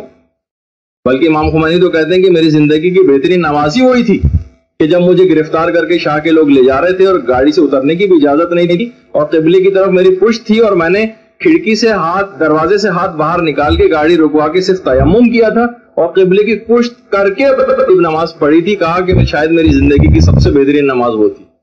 تو بہرحال لیکن واجب نمازوں میں آپ کے لیے تو گنجائش نہیں ملے گی، کوئی مجبوری کا ایسا مسئلہ نہیں ہوگا کہ پورے سفر میں آپ کو کہیں بس نہ رکے. نہیں، نمازوں کے اوقات میں بس روکی جائے گی، آپ بس سے اتر کر نماز پڑھیں گی. لیکن مستحب نمازیں ساری بیٹھے بیٹھے بھی پڑھ سکتی ہیں. تو کیا ضرورت، اس میں کوئی ضرورت نہیں، مستحب نمازوں کے اندر بڑی گنجائش ہے. تو بہرحال یہ ایک چیز دماغ میں رہے کہ خاموشی اور کثرت نماز. اور تیسری چیز یہ ہے کہ اپنے پیسے کو، اپنے زیادہ راہ کو، یعنی کوئی بھی چیز کھانے پینے کی آپ کی ایسی ہے جو آپ ساتھ لے کر جا رہی ہیں، وہ اپنے ہم سفروں پر خرچ کریں اور تھوڑی سی سخاوت ان پر دکھائیں. اور یہاں تک چھٹے امام یہ جملہ بھی ارشاد فرماتے ہیں کہ جہاں بھی کہیں آپ رکیں تو وہاں مثلا کسی بھی جگہ آپ کو پتا ہے کہ یہاں پر 1 گھنٹے کے لیے بس رک رہی ہے، اگر ممکن ہو، ویسے زیادہ تر اوقات میں ہو سکتا ہے ممکن نہ ہو، تو چھٹے امام یہ فرماتے ہیں کہ وہاں پر بیٹھنے سے بھی پہلے 2 رکعت ایک نماز پڑھی جائے. کسی بھی جگہ اگر آپ کو رکنا ہو سفر میں تو وہاں پر پورے طور پر سامان کو نیچے اتارنا، اس سے پہلے 2 رکعت نماز پڑھنا یہ ثواب رکھتا ہے. اور چھٹے امام یہ بھی جملہ ارشاد فرماتے ہیں کہ جب سامان اٹھا کے اگلی منزل کی طرف چلنا ہو آپ کو، مثلا 1 گھنٹہ رکنے کے بعد پھر سفر درپیش ہے، تو 2 رکعت نماز پھر پڑھنا ثواب رکھتا ہے. کیونکہ چھٹے امام جملہ ارشاد فرماتے ہیں کیونکہ زمین کے اس ٹکڑے پر نماز کو ختم کرنے کے بعد وہاں پر ملائکہ کو سلام کیا جائے، کیونکہ زمین کا کوئی ٹکڑا ایسا نہیں ہے جہاں پر ملائکہ نہ رہتے، ملائکہ کو سلام کر کے آگے بڑھا جائے. اور بہرحال شکر خدا مسلسل انجام دیتے رہنا ہے دوران سفر بھی. اور بہرحال کے علم دین کی راہ پر آپ آئیں کہ یہ آپ کو توفیق پروردگار آپ کو ملی کہ آپ سفر زیارت کو، اگر آپ نہیں آتی تو یہ توفیق بھی آپ کو حاصل نہیں ہوتی. اور لئن شکرتم لازیدنکم، شکر جتنا آپ کریں گے اتنا نعمت میں زیادتی ہوگی، اور انشاءاللہ آئندہ بھی آپ کو پروردگار عالم بار بار ان مقامات مقدسہ کی زیارت کا شرف عطا فرمائے گا. اچھا، اور بس ایک بات اس پہ اور کر کے میں تھوڑا سا اب روک دیتا ہوں اس گفتگو کو، کیونکہ آپ تھوڑی سی اب مضطرب اور پریشان محسوس ہو رہی ہیں. ان 3 میں مسافر تھا، روزے دار تھا اور مریض تھا، اور اس میں اس گرمی کے حالت میں بیٹھی ہوئی خواتین، اگر میرا وہ ہوتا تو میں اس کو چوتھی چیز بھی جو قابل ملامت نہیں آپ کا اضافہ کر دیتا، لیکن وہ نہیں کر سکتے روایت کے اندر. تو بہرحال یہ کہ دوران سفر، کیونکہ بس کا سفر ہے، اس میں آپ کوشش کیجیے گا کہ ہو سکتا ہے ذرا لمبے لمبے سفر بھی ہوں تو آپ کو اپنی ٹانگوں کو مستقل بیٹھے بیٹھے ہی حرکت دیتی رہے. کیونکہ اگر زیادہ دیر ایک ہی جگہ پر مستقل بیٹھے رہیں اور ٹانگوں کو حرکت آپ نے نہ دی تو بعض اوقات ایک چیز ہوتی ہے ڈیپ وین تھرومبوسس اس کو کہتے ہیں، یعنی ٹانگوں میں آپ کی شدید درد شروع ہو جائے گا، اور بعض اوقات خون کے کلوٹس بھی جو ہے جم جاتے ہیں اتنے لمبے لمبے سفر ہوں. تو آپ کوشش کریں کہ ذرا سی آپ کو وہ محسوس ہو تو آپ بس کے اندر تھوڑی سی اپنی سیٹ پہ اس جگہ پہ کھڑی ہو جائیں، یا مثلا یہ کہ کسی اور کو بیٹھنے دیں، آپ تھوڑی سی دیر کے لیے کھڑی ہو جائیں، یا ٹانگوں کو بیٹھے بیٹھے بھی مسلسل حرکت دیتی رہیں تاکہ اس طرح کی کوئی پرابلم سفر کے دوران پیش آئے. اور بس ایک آخری بلکہ بات اور کہوں، اس کے بعد اس کو ختم کروں اس بات کو کہ خوش اخلاقی کا سفر میں آپ کو بڑا خیال رکھنا. بلکہ کہا جاتا ہے کہ اصل خوش اخلاق وہی ہے جو سفر میں خوش اخلاق، جو یہاں پر وطن میں خوش اخلاقی سے مل رہا ہے یہ خوش اخلاق نہیں. اصل خوش اخلاق وہ ہے جو سفر میں خوش اخلاق ہو. بلکہ اصل خوش اخلاقی کہا ہی اس کو جاتا ہے کہ دوسروں کی مصیبتوں پر صبر کرنا. یہ نہیں کہ خوش اخلاقی کہ ہم کسی سے بڑا ہنس کر مل رہے ہیں، بڑے بچ کر مل رہے ہیں، بڑا گرم جوشی سے مسافہ کر رہے ہیں. یہ ہو سکتا ہے اس کو ایک چھوٹا سا پارٹ ہو خوش اخلاقی کا، لیکن اصل میں دوسروں کی دی ہوئی مصیبتوں پر صبر کرنا یہ ہے خوش اخلاقی. دوسروں کو اذیت پہنچانے سے باز رہنا یہ ہے خوش اخلاقی. اصل خوش اخلاقی یہ وہ تو چھوٹا سا پارٹ ہے جو ہم نے سمجھ لیا ہے کہ منہ سے کسی سے اچھے طریقے سے مسکرا کر مل لینا یا گرم جوشی سے مسافہ، یہ بہت چھوٹا سا اس کا ایک پارٹ. لیکن معصومین نے فرمایا کہ اس سلسلے میں اعتدال سے کام لیا جائے. اعتدال، کیونکہ اگر آپ نے بہت زیادہ پیسہ خرچ کیا تو جواباً ان کی بھی کوشش ہوگی کہ آپ پر خرچ کریں، تو وہ ایک مشکل کے اندر مبتلا ہو جائیں گے. اور اگر وہ ایسا نہ کر سکے جواباً، ان کی استطاعت اتنی نہیں تھی، تو امام فرماتے ہیں گویا تم نے ان کو ذلت میں مبتلا کیا، ان کو شرمندگی اور خفت کا احساس ہوگا کہ آپ تو ان پر عنایات کی بارش کرتی چلی جا رہی ہیں اور جواباً وہ کچھ نہ کر سکے. تو اس کے اندر ایک اعتدال کا خیال ضرور رکھا جائے. اور اس بات کا خیال رکھیں کہ دوران سفر آپ دوسروں سے کوئی خدمت نہ لیں، خود کام کریں. پیغمبر اسلام ختمی مرتبت صلی اللہ علیہ وآلہ وسلم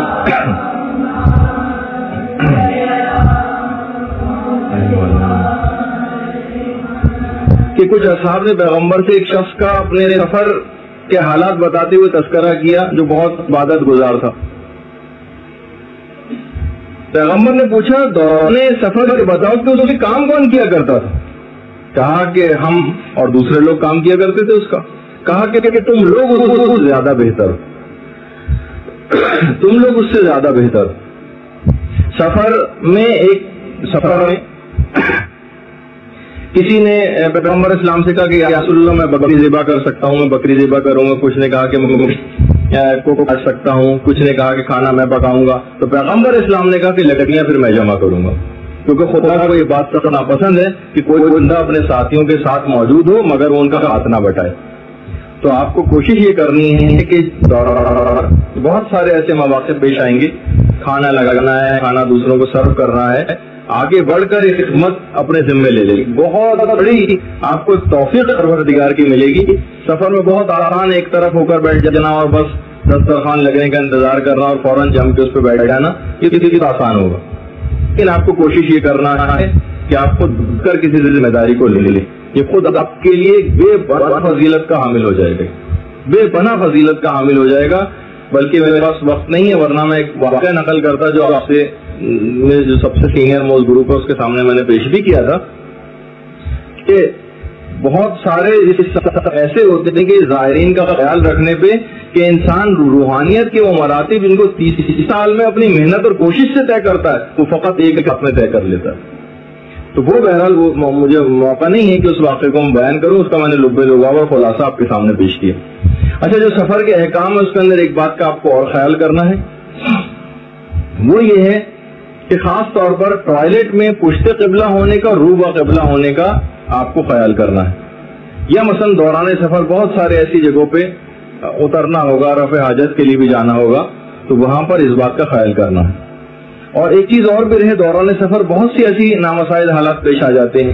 کسی جگہ پہ مثلا پانی اویلیبل اس طرح سے نہیں ہے تو کپڑا یا جسم کا بھی نجس ہو جائے تو بہرحال کسی بھی نجاست کو ٹیشو پیپر یا کپڑے سے صاف کیا جا سکتا ہے. بعد میں ٹھیک ہے، بعض اوقات یہ ہوتا ہے نا کہ انسان اپنے اوپر برداشت کرتا ہے اور اپنے اوپر کنٹرول رکھنا کو مشکل ہو جائے رفع حاجت کے سلسلے میں. تو بہرحال یہ کہ کبھی ایسا نامساعد حالات پر پیش آ سکتے ہیں کہ کپڑا نجس ہو جائے، جسم نجس ہو جائے، تو کسی بھی چیز سے اس کو صاف کیا جا سکتا ہے نجاست کو، اور بعد میں پھر صحیح طریقے سے جو طریقہ ہے پاک کرنے کا. اور ایک بات کا اور اس سفر میں تو شاید آپ کے ساتھ اتنا نہ پیش آئے، لیکن بہت سارے اور سفر ہوتے ہیں جس میں پیش آ سکتی ہے چیز، اور وہ خاص طور پر ان طالبات کے لیے ہے کہ جو امام خمینی کی تقلید پر باقی ہیں. وہ یہ ہے کہ چاندنی راتوں میں نماز فجر، اس میں امام خمینی کے جو خاص طور پر اول وقت میں نماز پڑھنے کے عادی ہیں. اور سفر میں تو ہوتا ہے کہ انسان جا رہا ہوتا ہے اور وقت کا انتظار کر رہا ہوتا ہے کہ بھائی میں سوؤں گا اس کے بعد پہلے نماز پڑھ لوں. انہیں راتوں میں یعنی 14ویں تاریخ جو اس سے پہلے کی 2 تاریخیں اس کے بعد کی 2 تاریخیں یعنی 12 تا 16 یعنی یہ 5 دن امام خمینی کے فتوے میں واجب یہ تقریباً نماز فجر میں 15 سے 20 منٹ کی تاخیر کی جائے. وہ ان کا ایک الگ نظریہ تھا جو فقط امام خمینی کا تھا، احتیاط واجب بھی نہیں کہ رجوع کیا جا سکے کسی اور طرف. اکثر یہ مسئلہ پیش آ جاتا ہے رمضان میں بس لوگ انتظار کر رہے ہوتے ہیں. حتیٰ کہ یہ مسئلہ اتنا زیادہ اوتھینٹک تھا امام خمینی کے نزدیک کہ وہ یہ کہتے تھے کہ یہ چاندنی راتوں کا جو مسئلہ ہے اس میں سحری کو چاندنی راتوں میں 15 سے 20 منٹ تاخیر کے ساتھ تک کھایا جا سکتا ہے. یعنی امام خمینی اتنا زیادہ کنفرم تھے اس مسئلے میں. لیکن اور دیگر مہاراجے جو ہیں، آغا خامنئی ہیں، آغا سیستانی ہیں، آغا خوئی ہیں، اور جو دیگر ہیں، وہ چاندنی راتوں اور غیر چاندنی راتوں میں کوئی فرق نہیں کرتے. لیکن امام خمینی کی جو تقلید میں خواتین ہوں وہ اول وقت میں 12 تا 16 چاند کی تاریخیں جو ہیں اس میں، میں ویسے ہی چاہے اس میں آپ کو یہ مسئلہ اتنا نہ پیش آئے اس سفر میں، لیکن آئندہ کبھی کوئی سفر ہو تو الگ سے تو کوئی کلاس اس کے لیے نہیں لی جائے گی، تو آپ کے علم میں یہ بات رہے کہ سفر کے جو امام خمینی کی تقلید میں ہوں وہ 12 تا 16 چاند کی تاریخوں میں نماز فجر کو 15 سے 20 منٹ تاخیر کر کے پڑھیں، اول وقت میں نہ پڑھیں جو کہ کیلنڈرز وغیرہ کے اندر لکھا ہوتا ہے. اچھا، اسی طریقے سے نماز عشاء کا دیکھیے جو وقت ہے، اکثر ایسا ہوتا ہے کہ جناب نماز عشاء کو لوگ یہ سمجھتے ہیں کہ نماز عشاء تو بس اب کیونکہ 12 بج گئے ہیں اور اب نماز عشاء نہیں پڑھ، نماز عشاء قضا ہو گئی، ٹھیک ہے کبھی بھی پڑھ لیں گے. لیکن نماز عشاء اس کا وقت مغرب کی 3 رکعت کے بعد سے لے کر اور آدھی رات تک ہوتا ہے. یعنی اس شخص کے لیے کہ جس کو کوئی مجبوری نہیں ہے آپ کو، تو مغرب کی 3 رکعت کے بعد سے لے کر آدھی رات تک نماز عشاء کا وقت رہتا ہے.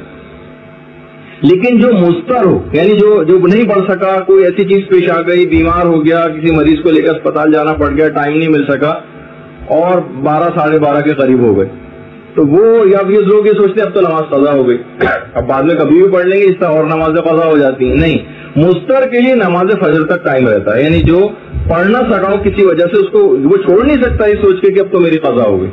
تو بعض اوقات سفر میں اس طرح کی چیزیں بھی پیش آ جاتی ہیں.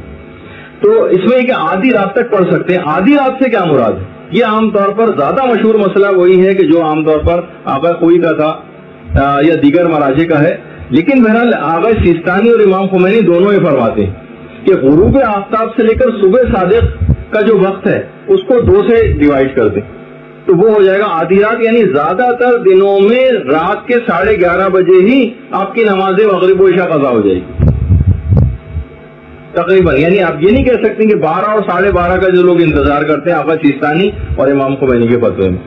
البتہ آقا کوئی فرماتے تھے کہ غروب سے لے کر اور طلوع فجر تک کا جو وقت ہو اس کو پھر 2 سے تقسیم کیا جائے. یا جو نماز ظہر کا اول وقت ہو، جیسے مثلا 12:40 پہ اگر نماز ظہر کا وقت آ رہا ہے کیلنڈر میں، تو نماز مغرب و عشاء کا وقت رات کے 12:40 تک رہے گا. آقا کوئی کا نظریہ تھا. لیکن آقا سیستانی زیادہ تر حالات میں تقریباً 11:30 بجے ہی اس بات کے قائل ہیں کہ آپ کی نمازیں قضا نہ ہو جائیں. تو آپ کو اس سے پہلے کوشش کر کے پڑھ لینا ہے. 12 اور 12:30 کے وقت کا انتظار نہیں کرنا ہے نماز عشاء کے سلسلے میں. سفر میں اکثر اس طرح کی چیزیں پیش آ جاتی ہیں، انسان ٹال دیتا ہے کہ ابھی نہیں پڑھ رہی، میں بعد میں پڑھ لوں گی، جب آگے بس رکے گی تو پڑھ لوں گی. تو اکثر ایسا ہوتا ہے کہ ان کی نمازیں اس طرح سے تکلیف کے اس مسئلے کی وجہ سے خراب ہو سکتی ہیں.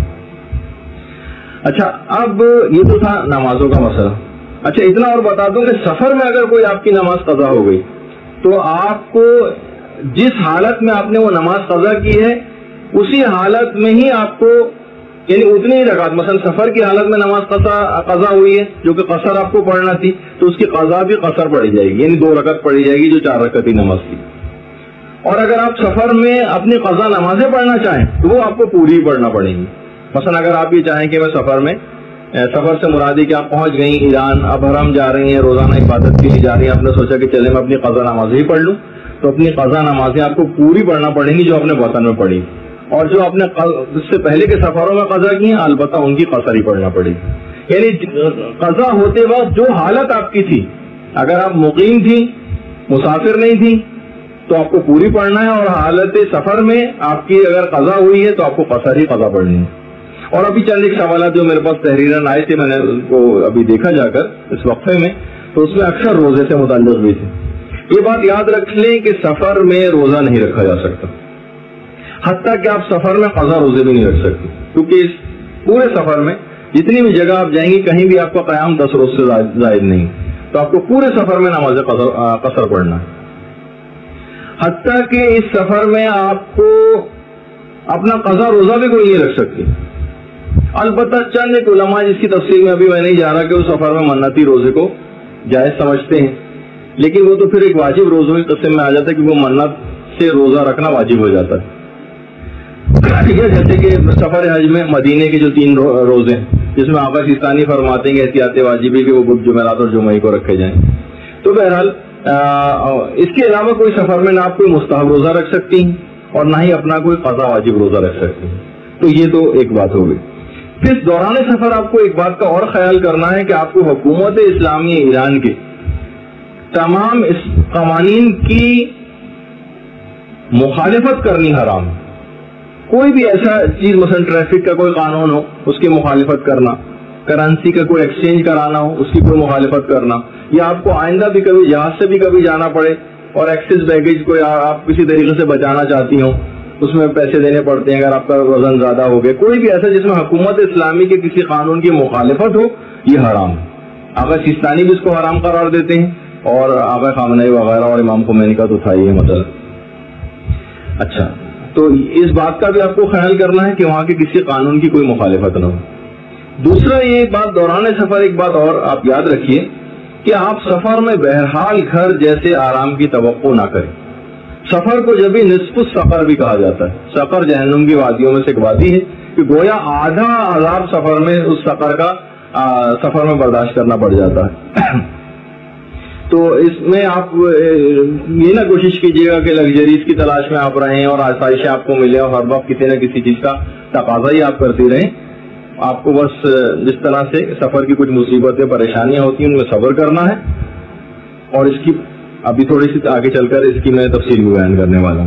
اچھا، سفر میں آپ جتنی بھی نمازیں آپ پڑھیں گی، دیکھیے اس میں ایک اصول یاد رکھیے کہ دنیا کی ہر جگہ پاک ہے، ہر جگہ اور ہر مٹی پاک ہے. مٹی پر سجدہ بھی جائز ہے, تیمم بھی جائز ہے. بہت سے لوگ ایک دم سے مثلا زمین کے اوپر کبھی کھڑے ہو کہ آپ کو پڑھنی پڑ جائے ہر جگہ, ضروری نہیں کہ جانمازیں آپ کو اویلیبل ہوں. ایک چیز ہوتی ہے گندی چیز ہونا اور ایک ہوتا ہے نجس ہونا. اسلام میں گندی چیز کا کوئی الگ سے حکم نہیں. گندی مثلا آپ کو گندا لگ رہا ہے کہ مثلا اس مٹی ہمیں گندی لگ رہی, نہیں, گندے لگنے کوئی چیز نہیں ہے. اگر سجدہ ایسی جگہ پہ اویلیبل ہو رہا ہے تو اسی کے اوپر آپ سجدہ کر لیں. نجس چیز نہیں ہونی چاہیے بس. اور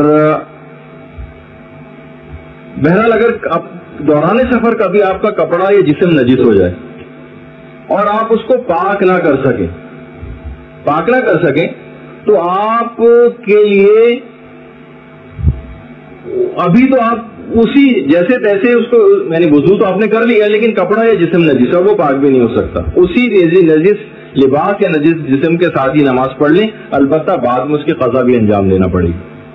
یہ ایک دماغ میں ہے. اکثر سفر میں, خاص طور پر بسوں کے سفر میں اس طرح کی چیزیں ہو سکتی ہیں. اور جیسے کہ میں نے پہلے بتایا کہ وضو اگر نہ ہو سکے تو تیمم کرنا پڑے گا.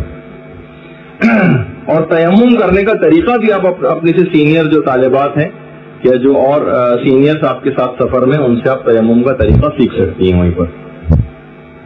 اچھا, اب یہ بات یاد رکھ لیجیے کہ بہرحال اس سفر میں, جیسے کہ میں نے بھی بار بار اس کا ذکر کروں گا اب بھی, آپ کو اس سفر میں صبر کا دامن ہاتھ سے نہیں چھوڑنا.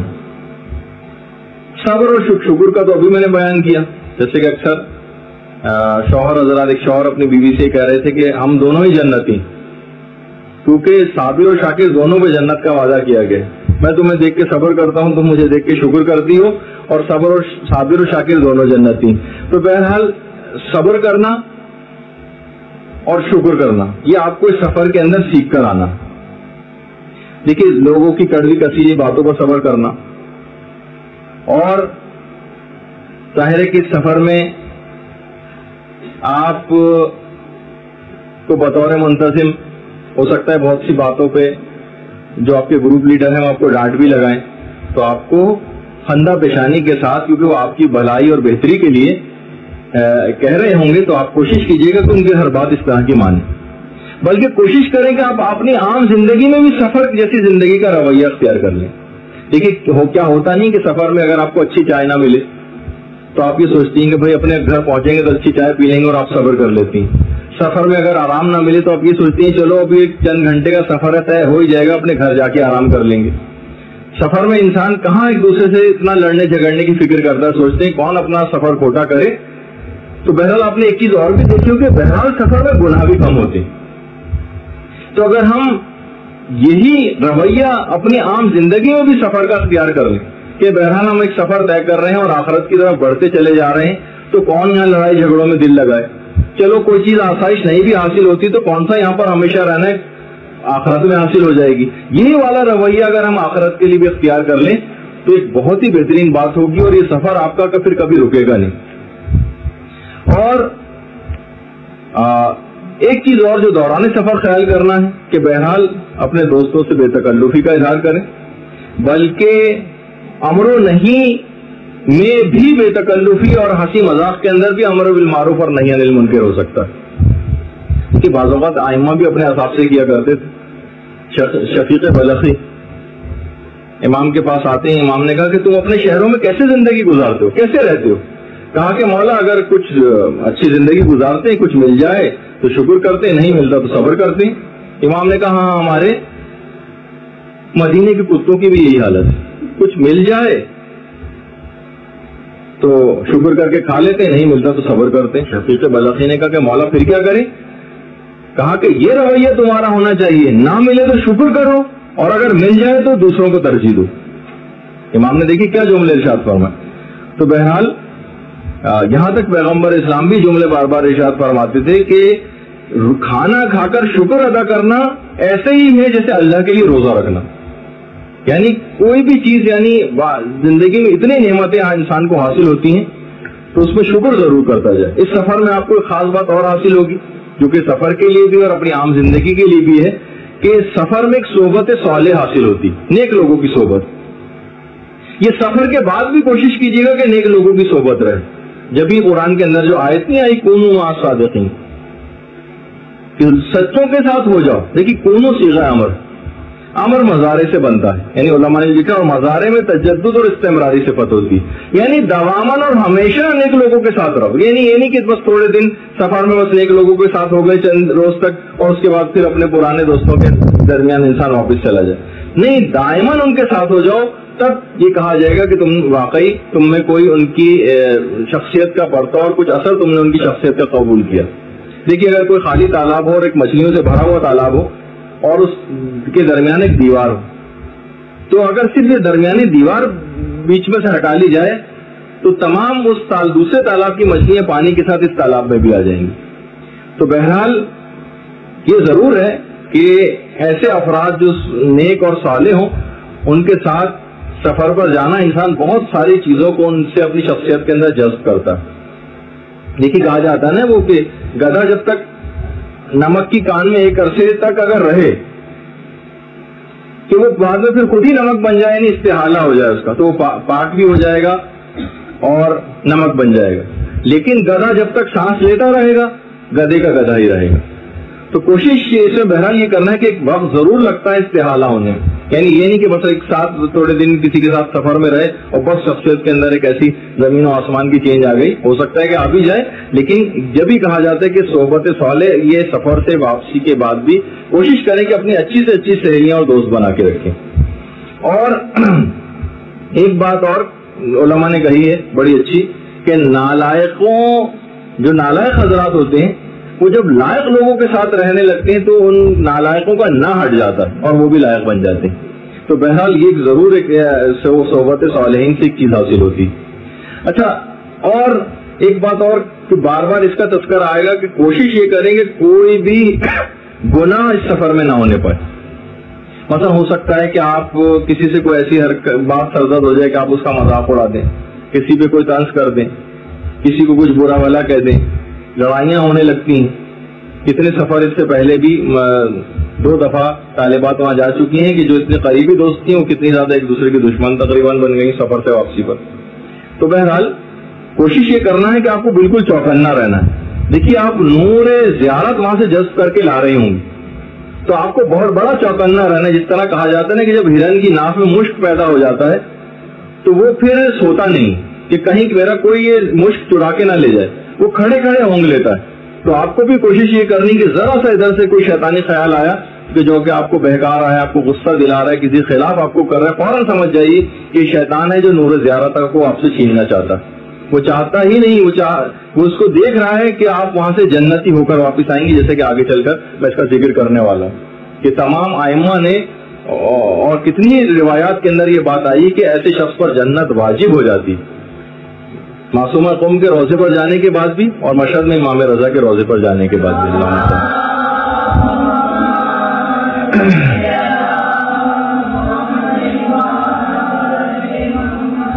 تو بہرحال آپ کو خود یہ دیکھنا ہے کہ آپ جب جائیں گی وہاں پر امام کی زہری کے سامنے بھی آپ ہوں گی، معصومہ قوم کی زہری کے سامنے آپ ہوں گی، اور بنفس نفیس ایسے نہیں ہے جیسے کہ آپ ان کے سامنے واقعتاً موجود ہوں. آپ یہ نہ سمجھیے گا کہ امام تو انتقال کر گئے، فقط ان کی قبر. ایک ایک چیز وہ دیکھتے ہیں، سنتے ہیں، آپ کی تمام باتوں سے اور ہر چیز سے آپ کی آگاہ. اور ایک چیز اور جو کہ علماء نے کہی دوران سفر، ابھی میں نے سب سے پہلے آپ کو سفر سے پہلے کی کچھ باتیں بتائیں، دوران سفر کی باتیں بیان ہو رہی.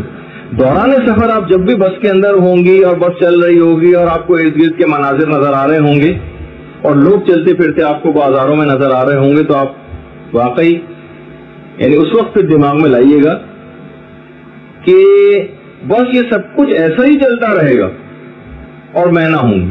یہ بازار ایسے قائم رہیں گے، لوگ اس میں ایسی خریداریاں کرتے رہیں گے اور میں نہ ہوں گی. تو کیوں نہ میں ایک ایسی جگہ کو جا کر آباد کروں جہاں مجھ کو ہمیشہ رہنا ہے. یہ والی ایک فکر اگر آپ نے پیدا کر لی، کیونکہ پیغمبر اسلام ہر چیز کو نگاہ عبرت سے دیکھتے تھے اور تاکید بھی اس بات کی فرماتے تھے.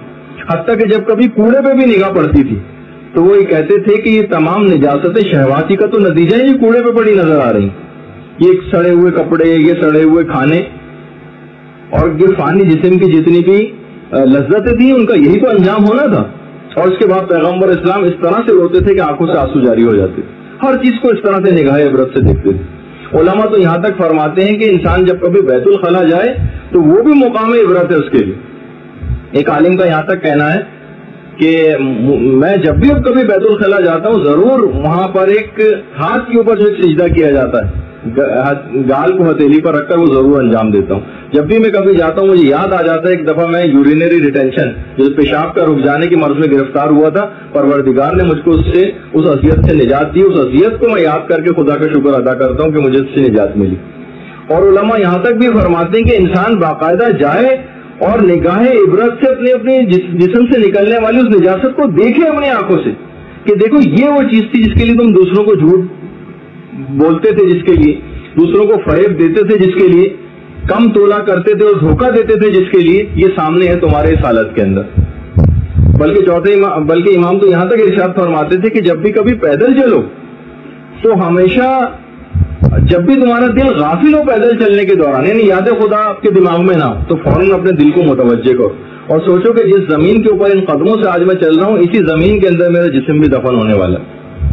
گھر میں کبھی تم غافل ہو یاد خدا سے تو فرماتے تھے کہ یہی وہ گھر ہوگا, اس بات کو یاد رکھو کہ یہی وہ گھر ہوگا جس گھر سے تمہارے لیے رونے پیٹنے کی صدائیں بلند ہو رہی ہوں گی. اعلانات مسجد جب تم سنو تو دماغ میں لے کر آؤ کہ کل اسی اعلان ہو رہا ہوگا اسی مسجد سے, اور کل اسی مسجد کے باہر یہ پوسٹر لگے ہوں گے فلاں صاحب کی سوئم کی جو مجلس ہے اس کے اندر آپ شریک ہوں. تو بہرحال اس سے آپ اندازہ لگائیں کہ ہر چیز کو اگر انسان چاہے تو نگاہ عبرت سے دیکھ سکتا ہے. سفر کی ہر چیز کو دیکھتے ہوئے آخرت کو یاد کر کے اپنے سفر کو کھوٹا کرنے کے بجائے ایک فضیلتوں والے سفر اس کو قرار دے. دیکھیے ایک اور بھی بات ہے, مومن ایک سوراخ سے بار بار تو ڈسا نہیں جاتا ہے. سب لوگ موت کا شکار ہو رہے ہیں, بیمار بھی شکار ہو رہے ہیں اور صحت مند بھی, اچھا بوڑھے بھی شکار ہو رہے ہیں اور جوان بھی, نوزائیدہ ہو رہے ہیں. تو بہرحال جو بھی اس طرح کی چیز دیکھے مرنا سب کو ہے, تو چیزوں کو دیکھیں اور عبرت کا حکم اپنے لیے لگائیں. آیت اللہ شہید دستگیر شیرازی فرماتے تھے نا کہ یہ میک اپ زدہ عورت جو بازار میں جا کر اپنے میک اپ کے ذریعے نامحرموں کو دعوت نظارہ دے رہی ہے, کل یہی اس کا چہرہ اس کے چہرے سے میک اپ اتار کے اس کو کفن پہنایا جائے گا. اس کے چہرے سے سارا میک اپ اتار کے اس کا یہی چہرہ جس پہ آج اس نے نامحرموں کو دکھانے کے لیے میک اپ کر رکھا ہے وہ اتار کر مٹی کے ایک تکیے کے اوپر اس کو رکھا جائے گا. یہ جن آنکھوں سے آج خیانت کر رہی ہے سب سے پہلے اس کے یہی ڈھیلے نکل کر زمین کے اوپر گر پڑیں گے اس کی قبر میں. تو عبرتیں جو بھی مولا فرماتے تھے کہ عبرتیں کتنی زیادہ ہیں لیکن عبرت حاصل کرنے والے کتنے کم. تو بہرحال ایک چیز سفر میں آپ کو ایک تو نگاہ عبرت سے کام لینا ہے, اور ایک اور اہم بات یہ ہے کہ دوسروں کے عیبوں پر آپ کو نظر نہیں کرنی. ہمیشہ جب بھی کوئی اس طرح کی چیز دیکھیں اپنی طرف متوجہ ہو جائیے, اپنی طرف دیکھیے, اپنے آپ کو لعنت ملامت کیجیے کہ میں کتنی خود غرض ہوں, میں کتنی اس طرح کی ہوں کہ میرے سامنے مثلا فلاں خاتون کو کسی چیز کی ضرورت اور میں نہیں دے رہی ان کو. تو بہرحال اپنے عیبوں کی طرف نگاہ رکھیں, دوسروں کے عیبوں کی طرف نگاہ نہ رکھیں. سفر سے واپسی کے کچھ احکام میں جب موقع پیش آئے گا تو اس وقت ایک بات اس سلسلے میں ضرور بتاؤں گا. بہرحال یہ وہی جو کسی شاعر نے کہا ہے نا کہ نامناسب ہے دل ناداں ایک جزامی ہنسے زکامی پر, یعنی کتنی بری بات ہے کہ آپ کو تو خود اس سے بڑے بڑے روحانی مرض میں آپ گرفتار ہیں. ایسے ہی ہے جیسے کوئی جس کو جزام ہوا ہے, کوڑ کا مرض لاحق ہے, وہ کسی زکام والے کو دیکھ کے ہنس رہا ہو. دوسرا تو اس سے بھی چھوٹے مرض میں مبتلا ہے, آپ اس سے زیادہ بڑے مرض میں مبتلا ہے روحانی طور پر کہ آپ اس کے اوپر اعتراض کریں. تو بہرحال اچھا اب دوران سفر ہوتے ہوتے یہاں تک کہ آپ کی بس چلتی رہے گی چلتی رہے گی چلتی رہے گی اور ایران آ جائے گا. اچھا اب دیکھیے اہل سنت کی بڑی مشہور کتاب ہے کنز العمال کے نام سے. پیغمبر اسلام کی ایک حدیث ہے کنز العمال کہ اسلام میں جو سب سے زیادہ حصہ ہے وہ ایرانیوں کا ہے. اور پیغمبر اس کنز العمال کتاب کے اندر, اور پیغمبر اسلام کا ایک اور خواب بھی کتابوں کے اندر نقل ہوا ہے. پیغمبر فرماتے ہیں کہ میں نے خواب میں دیکھا کہ سیاہ بھیڑوں کے غلے میں سفید بھیڑیں شامل ہو رہی ہیں. تو صحابہ نے عرض کیا یا رسول اللہ آپ اس خواب کی کس طرح سے تعبیر کرتے ہیں؟ کہا کہ اہل عجم یعنی ایرانی, یہ اہل عجم تمہارے ساتھ تمہارے دین اور تمہارے نسب میں شریک ہو جائیں گے, اور اگر ایمان سریا پر بھی پہنچ جائے تو بھی عجمی اس کو حاصل کر لیں گے. اور فرمایا ان اہل عجم میں سب سے زیادہ سعادت مند ایرانی ہوں گے. اور یہ والی حدیث تو آپ کو میزان الحکمت کی جلد 7 میں بھی مل جائے گی. ان اہل عجم میں سب سے زیادہ سعادت مند ایرانی ہوں گے. بہرحال بہت سے لوگ بڑے ان کی، کیونکہ ایک عام عوام کے لحاظ سے باہر آدمی وہاں پہ متقی پرہیزگار نہیں، جس طرح دماغوں میں کانسیپٹ بنا کے انسان جاتا ہے کہ وہاں پہ گویا سارے فرشتے چلتے ہوئے نظر آئیں گے. ایسا کچھ نہیں ہے، وہ بھی عام لوگوں کی طرح ہے، لیکن بہرحال اسلام میں ان کا ایک بڑا حصہ ہے. اچھا، اسی طریقے سے سورہ محمد کی جو آیت ہے، اگر تم اللہ کے حکم سے منہ پھیرو گے تو ہم تمہاری جگہ دوسروں کو دے دیں گے. تفسیر در منصور میں بھی ہے اور ترمذی میں بھی ہے، اور ابن جریر طبری نے بھی اس روایت کو لکھا ہے، اور ابو ہریرہ سے مروی روایت. لوگوں نے کہا یا رسول اللہ، وہ کون سے لوگ ہوں گے جو ہماری جگہ پہ آ جائیں گے؟ پیغمبر اسلام نے سلمان فارسی کے کندھے پہ ہاتھ مار کر فرمایا، یہ اور اس کی قوم کے لوگ. اور اس ذاتی قسم جس کے قبضے قدرت میں میری جان، پیغمبر فرماتے ہیں کہ اگر ایمان سریا پر بھی چلا جائے تو بھی اہل فارس اس کو حاصل کر لیں گے. اور پیغمبر کے سامنے ایک دفعہ روایتوں میں ہے کہ ایک دفعہ عجمیوں کا تذکرہ ہونے لگا پیغمبر کے سامنے، تو فرمایا کہ میرا ان تمام یا بعض سے اتنا گہرا تعلق ہے جتنا تم سب یا تم بعض سے بھی نہیں. یعنی ایرانیوں کے متعلق یہ بات پیغمبر نے فرمائی اپنے اصحاب سے کہ میرا ان سے اتنا زیادہ تعلق ہے. اچھا، اب ویسے تو آپ کا جو سفر ہوگا ایران پہنچنے کے بعد، آپ سب سے پہلے جائیں گے قم، اور قم کے بعد پھر ظاہر ہے کہ تہران امام خمینی کے روضے کی زیارت کرتے ہوئے اور شاہ عبد العظیم کے روضے کی، اور اس کے بعد پھر وہاں سے انشاءاللہ مشہد کی طرف آپ لوگ روانہ ہوں گے. اگرچہ ترتیب میں مشہد ذرا آخر میں پڑے گا، لیکن کیونکہ قم کی ذرا تفصیل زیادہ ہے وہ آج نہیں آ پائے گی، تو میں اس کو حالات کو دیکھتے ہوئے کیونکہ وقت آج کم ہے تو میں پہلے مشہد کا بیان کر دوں.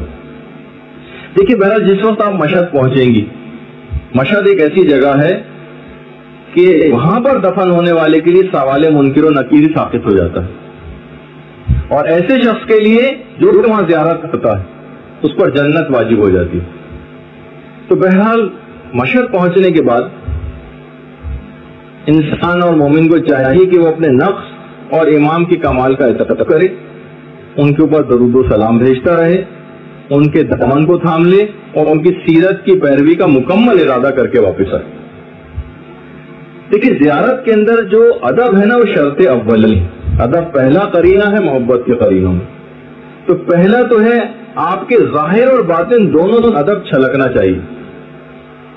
دیکھیے روضے سے تو بلڈنگ میں آپ کا قیام ہوگا، اور اس کے بعد جب آپ پہلی دفعہ امام کے روضے کی طرف جا رہی ہوں گی، اس سے پہلے آپ چاہیں تو غسل بھی انجام دے لیں. میں اس کی تفصیل میں نہیں جا رہا کہ اس کے بعد وہ وضو کے لیے کافی ہے وہ وضو یا نہیں. بہت سے علماء کا بہت سارے اختلافات ہیں، ان سے قطع نظر کرتے ہوئے آپ وضو کو انجام دینے کے بعد ایک وضو بھی کر لیجئے گا تاکہ اس اختلافات کو ہمیں نقل نہ کرنا پڑے. تو اور آسان بھی زیادہ فضیلت حاصل ہوگی، غسل کے بعد ایک وضو بھی انجام ہوتا ہوگا.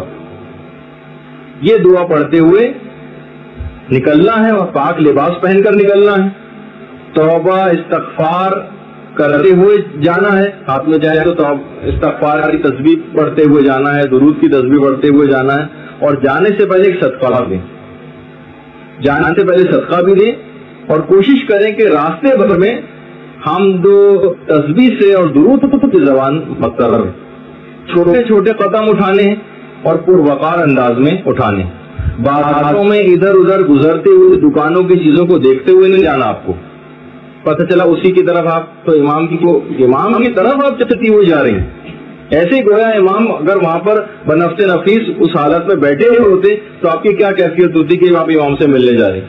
آپ بازاروں میں ادھر ادھر دیکھتے ہوئے نہیں جانا چیزوں کو، بلکہ آپ کو سر جھکاتے ہوئے، بالکل فضول باتوں سے اجتناب کرتے ہوئے، کسی فضول قسم کی بحث سے اجتناب کرتے ہوئے، اور یہ سوچتے ہوئے کہ کس کے حضور آپ جا رہی ہیں، آپ کو اس انداز سے چلتے ہوئے جانا.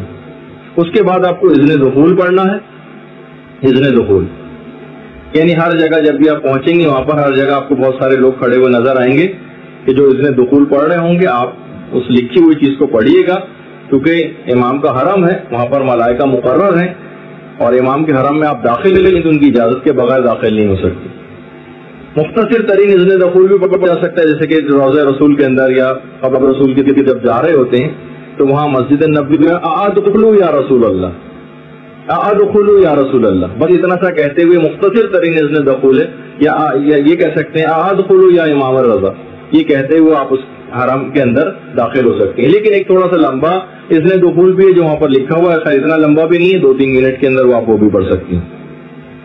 اچھا، پھر اس کے بعد اتنی بات اور بیان ہو جائے کیونکہ بہرحال خواتین کی ایک بڑی تعداد جا رہی ہے اور جب وہاں پر پہنچتے ہیں اور یہ مسائل پیش آتے ہیں تو اس وقت ذرا کنفیوژن ہو جاتا ہے کہ بہرحال اگر کچھ خواتین معنی نجاست کے عالم میں ہوں تو وہ پھر اس جگہ کے جہاں پر حرام ہے، زیادہ تر علماء نے احتیاط واجب لگا کر ائمہ کے حرم میں داخلے کو حرام قرار دیا.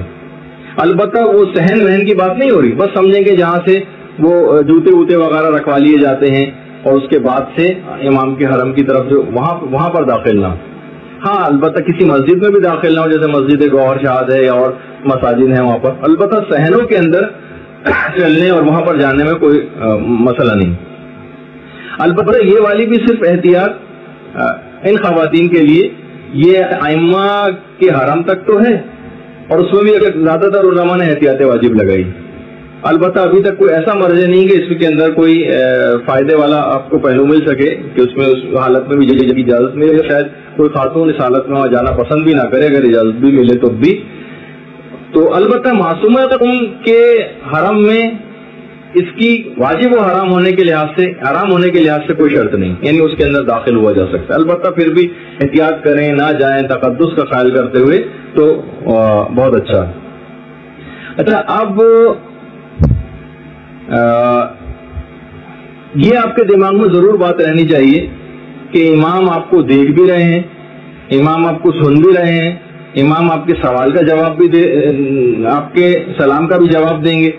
اور جب رقت آپ کے دل کو طاری ہو جائے، آپ امام کی عظمت کا خیال حرم میں داخل ہونے سے پہلے رک جائے تھوڑی دیر کے لیے، امام کی عظمت اور جلالت کا خیال دماغ میں لائیں، دل کو معنویت کی طرف ذرا مائل کریں.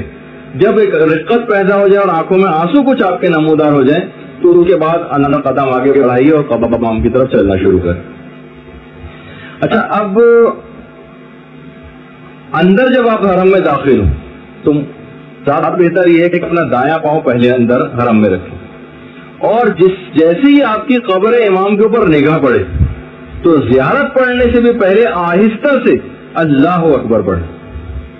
زیارت پڑھنے سے پہلے آہستہ سے اللہ اکبر کہیں جیسے ہی آپ کی نگاہ امام کی قبر پر پڑے. اور زیارت اس کے بعد آپ پڑھیں گی اور اس کے بعد پھر 2 رکعت نماز پڑھیں گی، نماز زیارت. اور علماء نے آداب میں ایک چیز اور بھی لکھی ہے اور وہ یہ ہے کہ باہر نکلنے میں، زیارت کے بعد باہر نکلنے میں جلدی کریں تاکہ دوبارہ زیارت کا شوق برقرار رہے، تاکہ دوبارہ زیارت کا شوق بھی برقرار رہے اور دوسرے لوگوں کو بھی موقع ملتا رہے زیارت کا. بعض اوقات ہوتا ہے نا، لوگ چمٹ کے بیٹھ جاتے ہیں اور اس جگہ سے ہٹتے نہیں اور دوسرے لوگوں کو موقع نہیں ملتا. اور ایک بات کا اور خیال رکھنا ہے کہ دیگر زائرین کا بھی آپ کو خیال رکھنا ہے، کسی کے پاؤں پہ نہ چڑھیں، کسی کو کونی نہ ماریں.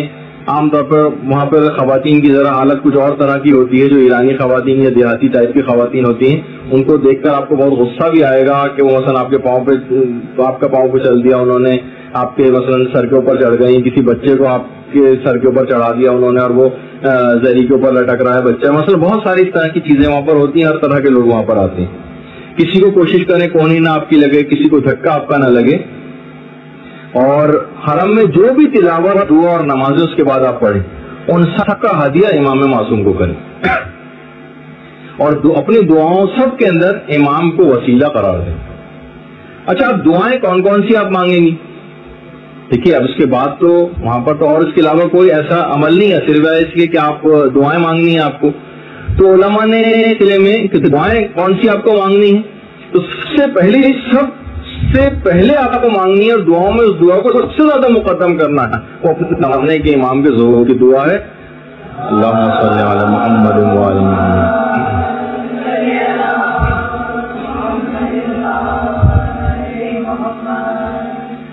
اس کو سب سے پہلے مانگنا ہے اور اس کے بعد اپنی زیارت کے قبول ہونے کی بھی دعا مانگنی. کوشش کریں کہ دعائیں ذرا تڑپ کے مانگی جائیں. رٹے رٹائے انداز سے بس دماغ میں یا زبان سے دہرانا اس کے بجائے ایک تڑپ ہونی چاہیے. اور کوشش یہ کریں کہ امام آپ سے راضی ہو جائے, اور باقاعدہ امام کا مخاطب کر کے کہے کہ مولا جیسا امام میں چاہتی تھی ویسے آپ میرے امام ہیں, اب آپ بھی اپنا جیسا شیعہ مجھ کو چاہتی ہیں ویسا شیعہ مجھ کو بنا. امام سے ریکویسٹ کریں, اصول علم دین کی دعا کریں, استقامت کی دعا کریں کہ پروردگار عالم علم دین اتنا آسان نہیں حاصل کرنا, اور انسان کو چاہیے کہ وہ استقامت اختیار کرے. بیچ میں چھوٹ جاتی ہیں چیزیں, ایسے مسائل پیش آ جاتے ہیں کہ انسان کا سلسلہ رک جاتا ہے. اور یہ بھی دعا کریں کہ پروردگار دین کا کوئی کام مجھ سے لیا جائے, کوئی خدمت میرے سپرد ہو. دیکھیے وہ آپ رمضان کی دعا میں پڑھتی نہیں, ولا تستبدل بھی غیری, پروردگار دین کے کاموں میں میرا نعم البدل کسی اور کو نہ قرار دے دینا. ایسا نہ ہو کہ میں ریپلیس ہو جاؤں, میں نے ذرا سی اپنی اکڑ دکھائی, میں نے ذرا سا تکبر دکھایا, میں اپنے آپ کو کوئی بہت بڑی اونچی چیز سمجھنے لگا یا سمجھنے لگی, تو اس طریقے سے پروردگار عالم اس کو الگ کر دیتا ہے اس جگہ سے کہ آدمی حیران رہ جاتا ہے. کوئی ایسا موقع نہ ہے کہ دین کا کوئی کام مجھ سے لے لیا جائے اور میرا نعم البدل کسی اور کو نہ قرار دے دینا.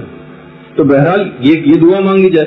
ایک دعا یہ بھی مانگیے گا, ویسے اپنی اور تمام دعاؤں کے ساتھ جو بھی آپ کی اپنی ذاتی دعائیں ہوں گی, کہ بہرحال جو غیر شادی شدہ ہیں ان کی شادیوں کے بعد, شوہر اور بچوں کے ہونے کے بعد, اور سسرالیں جو ہیں یہ رکاوٹ نہ بنے دین کے کاموں میں, توفیقات نہ آپ سے چھینے دنیا کے کاموں میں لگ کر. اخلاص نیت و عمل یہ آپ کو وہاں پر جا کر حاصل ہو جائے, اور وہاں جا کر یقیناً حکومت اسلامی کے لیے دعا کرنا, مراجع اعظام کے لیے دعا کرنا, رہبر کے لیے دعائیں کرنا, علماء اور مراجع جو وہاں پر موجود ہیں, دینی طالب علم ہیں, مسلمان جہاں جہاں اس دنیا میں, انسان بعض اوقات اپنی صرف ذات ہی کو دعاؤں کا مرکز نہ قرار دے دے, بس اپنا اور اپنے خاندان اور اپنی ذاتی پرابلمز, پورے دنیا میں جتنے مسلمان ہیں ان سب کے لیے, مومنین کے لیے دعائیں کرنا, اور خاص طور پر دوبارہ آنے کی دعا کرنا. بلکہ یہاں کے تو متعلق یہ روایت نہیں ملتی, البتہ مکے میں جس وقت ودا ہو رہا ہوتا ہے, وہاں سے جا رہے ہوتے ہیں, اس وقت اگر کوئی شخص وہاں واپس نہ آنے کی اگر کوئی دعا کرے یا دوبارہ نہ آنے کی دعا کرے تو اس کے متعلق یہ کہا جاتا ہے کہ اس کی عمر کم ہو جاتی ہے, اس کو جلدی موت آ جاتی ہے. تو بہرحال دوبارہ آنے کی دعا کرنا, اور میں نے خود اپنے کانوں سے بہت سے افراد سے سنا کہ پروردگار بڑی مشکل ہے, اب تو آ گئے, بس آئندہ یہاں پر واپس لانا. یہ مکے میں نے اپنے کانوں سے ایک بزرگ کو یہ کہتے سنا تھا, اور ایک بزرگ تو اس طرح کے بھی تھے کہ حیرانگی ان پر ہوئی تھی کہ وہ وہاں پر گئے, کافی دن وہاں پر رہے, اور اس کے بعد اتنا زیادہ گھبرائے پتہ نہیں کسی بات سے کہ وہ اپنی فلائٹ جلدی کروا کے واپس آ گئے, اور کہا, جملہ انہوں نے کہا تھا کہ نہ جانے کون سی منحوس گھڑی تھی جب میں نے حج کا فارم بھرا تھا, حج کیے بغیر واپس آئے. بہت سو کی توفیقات اس طرح سے سلب ہو جاتی ہیں ان جگہوں پر جانے کے باوجود بھی, نہ جانے کچھ کس طرح کے ایسے اعمال ہوتے ہیں جس کا نتیجہ ایسی توفیقات کے سلب ہونے کی صورت میں نکلتا ہے. دوبارہ آنے کی بہرحال دعا ضرور کریں, اور اس کے علاوہ خالی یہی نہیں بلکہ اپنے آئندہ آنے والی جو پوری زندگی ہے جو عالم آخرت کے اوپر محیط ہے, پروردگار عذاب قبر سے نجات ہم سب کو عطا فرما, عذاب جہنم سے نجات عطا فرما, پل صراط, میزان, وہاں کے روز قیامت کی تمام شرمندگی اور خفت, اور پروردگار اس سے مجھ کو نجات عطا فرما, اور جنت میں مجھ کو اعلیٰ ترین مقامات کے اوپر فائز کر. یہ سب لوگوں کے لیے اس انداز سے دعا کرنی. اچھا, اب ایک بات اور اس میں, کیونکہ وہاں جانے کے بعد ظاہر ہے کہ آپ کو مختلف نمازیں بھی پڑھنا ہے, ظاہر ہے کہ آپ امام کے حرم میں گئیں اور مختلف عبادت انجام دیں گے, اور سب سے بہترین عبادت نماز ہے. تو اگر کسی بھی اور بھی بہت ساری مساجد میں آپ جائیں گی, بہت سی مساجد میں آپ جائیں گی, تو کسی بھی مسجد میں جب انسان داخل ہوتا ہے تو وہاں پر ایک تحیت المسجد کے عنوان سے 2 رکعت نماز پڑھنا مستحب ہے. اس مسجد کو ایک لاکھ سے سلام کیا جاتا ہے. اس طریقے سے تحیت المسجد, اگر آپ نے کوئی اور نماز نہیں پڑھنی, صرف مسجد وزٹ کرنی ہے, تو 2 رکعت نماز تحیت المسجد کے عنوان سے. لیکن اگر کوئی نماز واجبی کا وقت اگر آ گیا ہے تو وہ جو نماز واجب آپ اس مسجد میں پڑھیں گی تو الگ سے پھر تحیت المسجد کی 2 رکعت نماز پڑھنا کا حکم نہیں, بلکہ وہی واجب نماز جو آپ نے اس مسجد کے اندر پڑھی ہے وہی تحیت المسجد کی نماز بھی قرار پا جاتی ہے. تو اس میں الگ سے آپ کو کوئی نماز الگ سے نہیں پڑھنا ہے, کہ آپ نے اپنی واجب نماز الگ پڑھی تو تحیۃ المسجد الگ پڑھی، اگرچہ پڑھ بھی لیں تو ثواب ملے گا، لیکن بہرحال یہ کہ اس کو پڑھنے کا الگ سے پھر کوئی حکم نہیں ہے، اور وہی نماز واجب تحیۃ المسجد کی نماز بن جائے گی۔ اچھا، اب اس کے اندر بہت سی باتیں ابھی اور بھی باقی ہیں، اور لیکن مجھے اندازہ ہے کہ اس کے بعد کافی تفصیلی آپ کو انتظامی کچھ تقریر ہوگی کہ آپ کو پورا سفر میں کن باتوں کا خیال کرنا ہے، وہ تفصیل ساری آپ کے جو منتظم ہیں اور گروپ لیڈر ہیں محمد بھائی وہ آ کر بیان کریں گے۔ تو آپ ویسے تو اگرچہ انہوں نے تھوڑا سا مجھے 10 منٹ کا ٹائم اور دیا تھا، لیکن گرمی بھی زیادہ ہو رہی ہے، 2 گھنٹے آپ کو سنتے ہوئے ہو گئے انشاءاللہ۔ شاید کل کی گفتگو شاید تھوڑی سی ہو سکتا ہے لمبی ہو جائے، اس میں کچھ ایسے واقعات، کچھ ایسے معجزات بھی میں سناؤں گا آپ کو جو بالکل ریسنٹلی بھی پیش آئے، بلکہ مسلمانوں کے ساتھ نہیں کافروں کے ساتھ تک پیش آئے امام رضا کے حوالے سے۔ تو بہرحال وہ بھی انشاءاللہ کل آپ کی خدمت میں پیش کیے جائیں گے۔ آج کی گفتگو ہم یہاں پر روکتے ہیں، سوالات اگرچہ کافی سارے آ گئے ہیں، لیکن میرا خیال یہ ہے کہ میں ان کی سمری دیکھ لوں گا اور کل ہی ان کے جوابات جلدی دے دوں گا ان کو پڑھنے کے بعد۔ آج کی حد تک گفتگو یہاں پر روکتے ہیں، کیونکہ دوسرا جو پہل گفتگو ہے انتظامی تقریر وہ بڑی سننی آپ کے لیے ضروری اور اہم ہے۔ تو شاید کل انتظامی تقریر نسبتاً مختصر ہو، کل ذرا ہو سکتا ہے ہمارے پاس زیادہ ٹائم ہو جائے تو کل گفتگو کریں گے۔ وصلی اللہ علیہ وسلم۔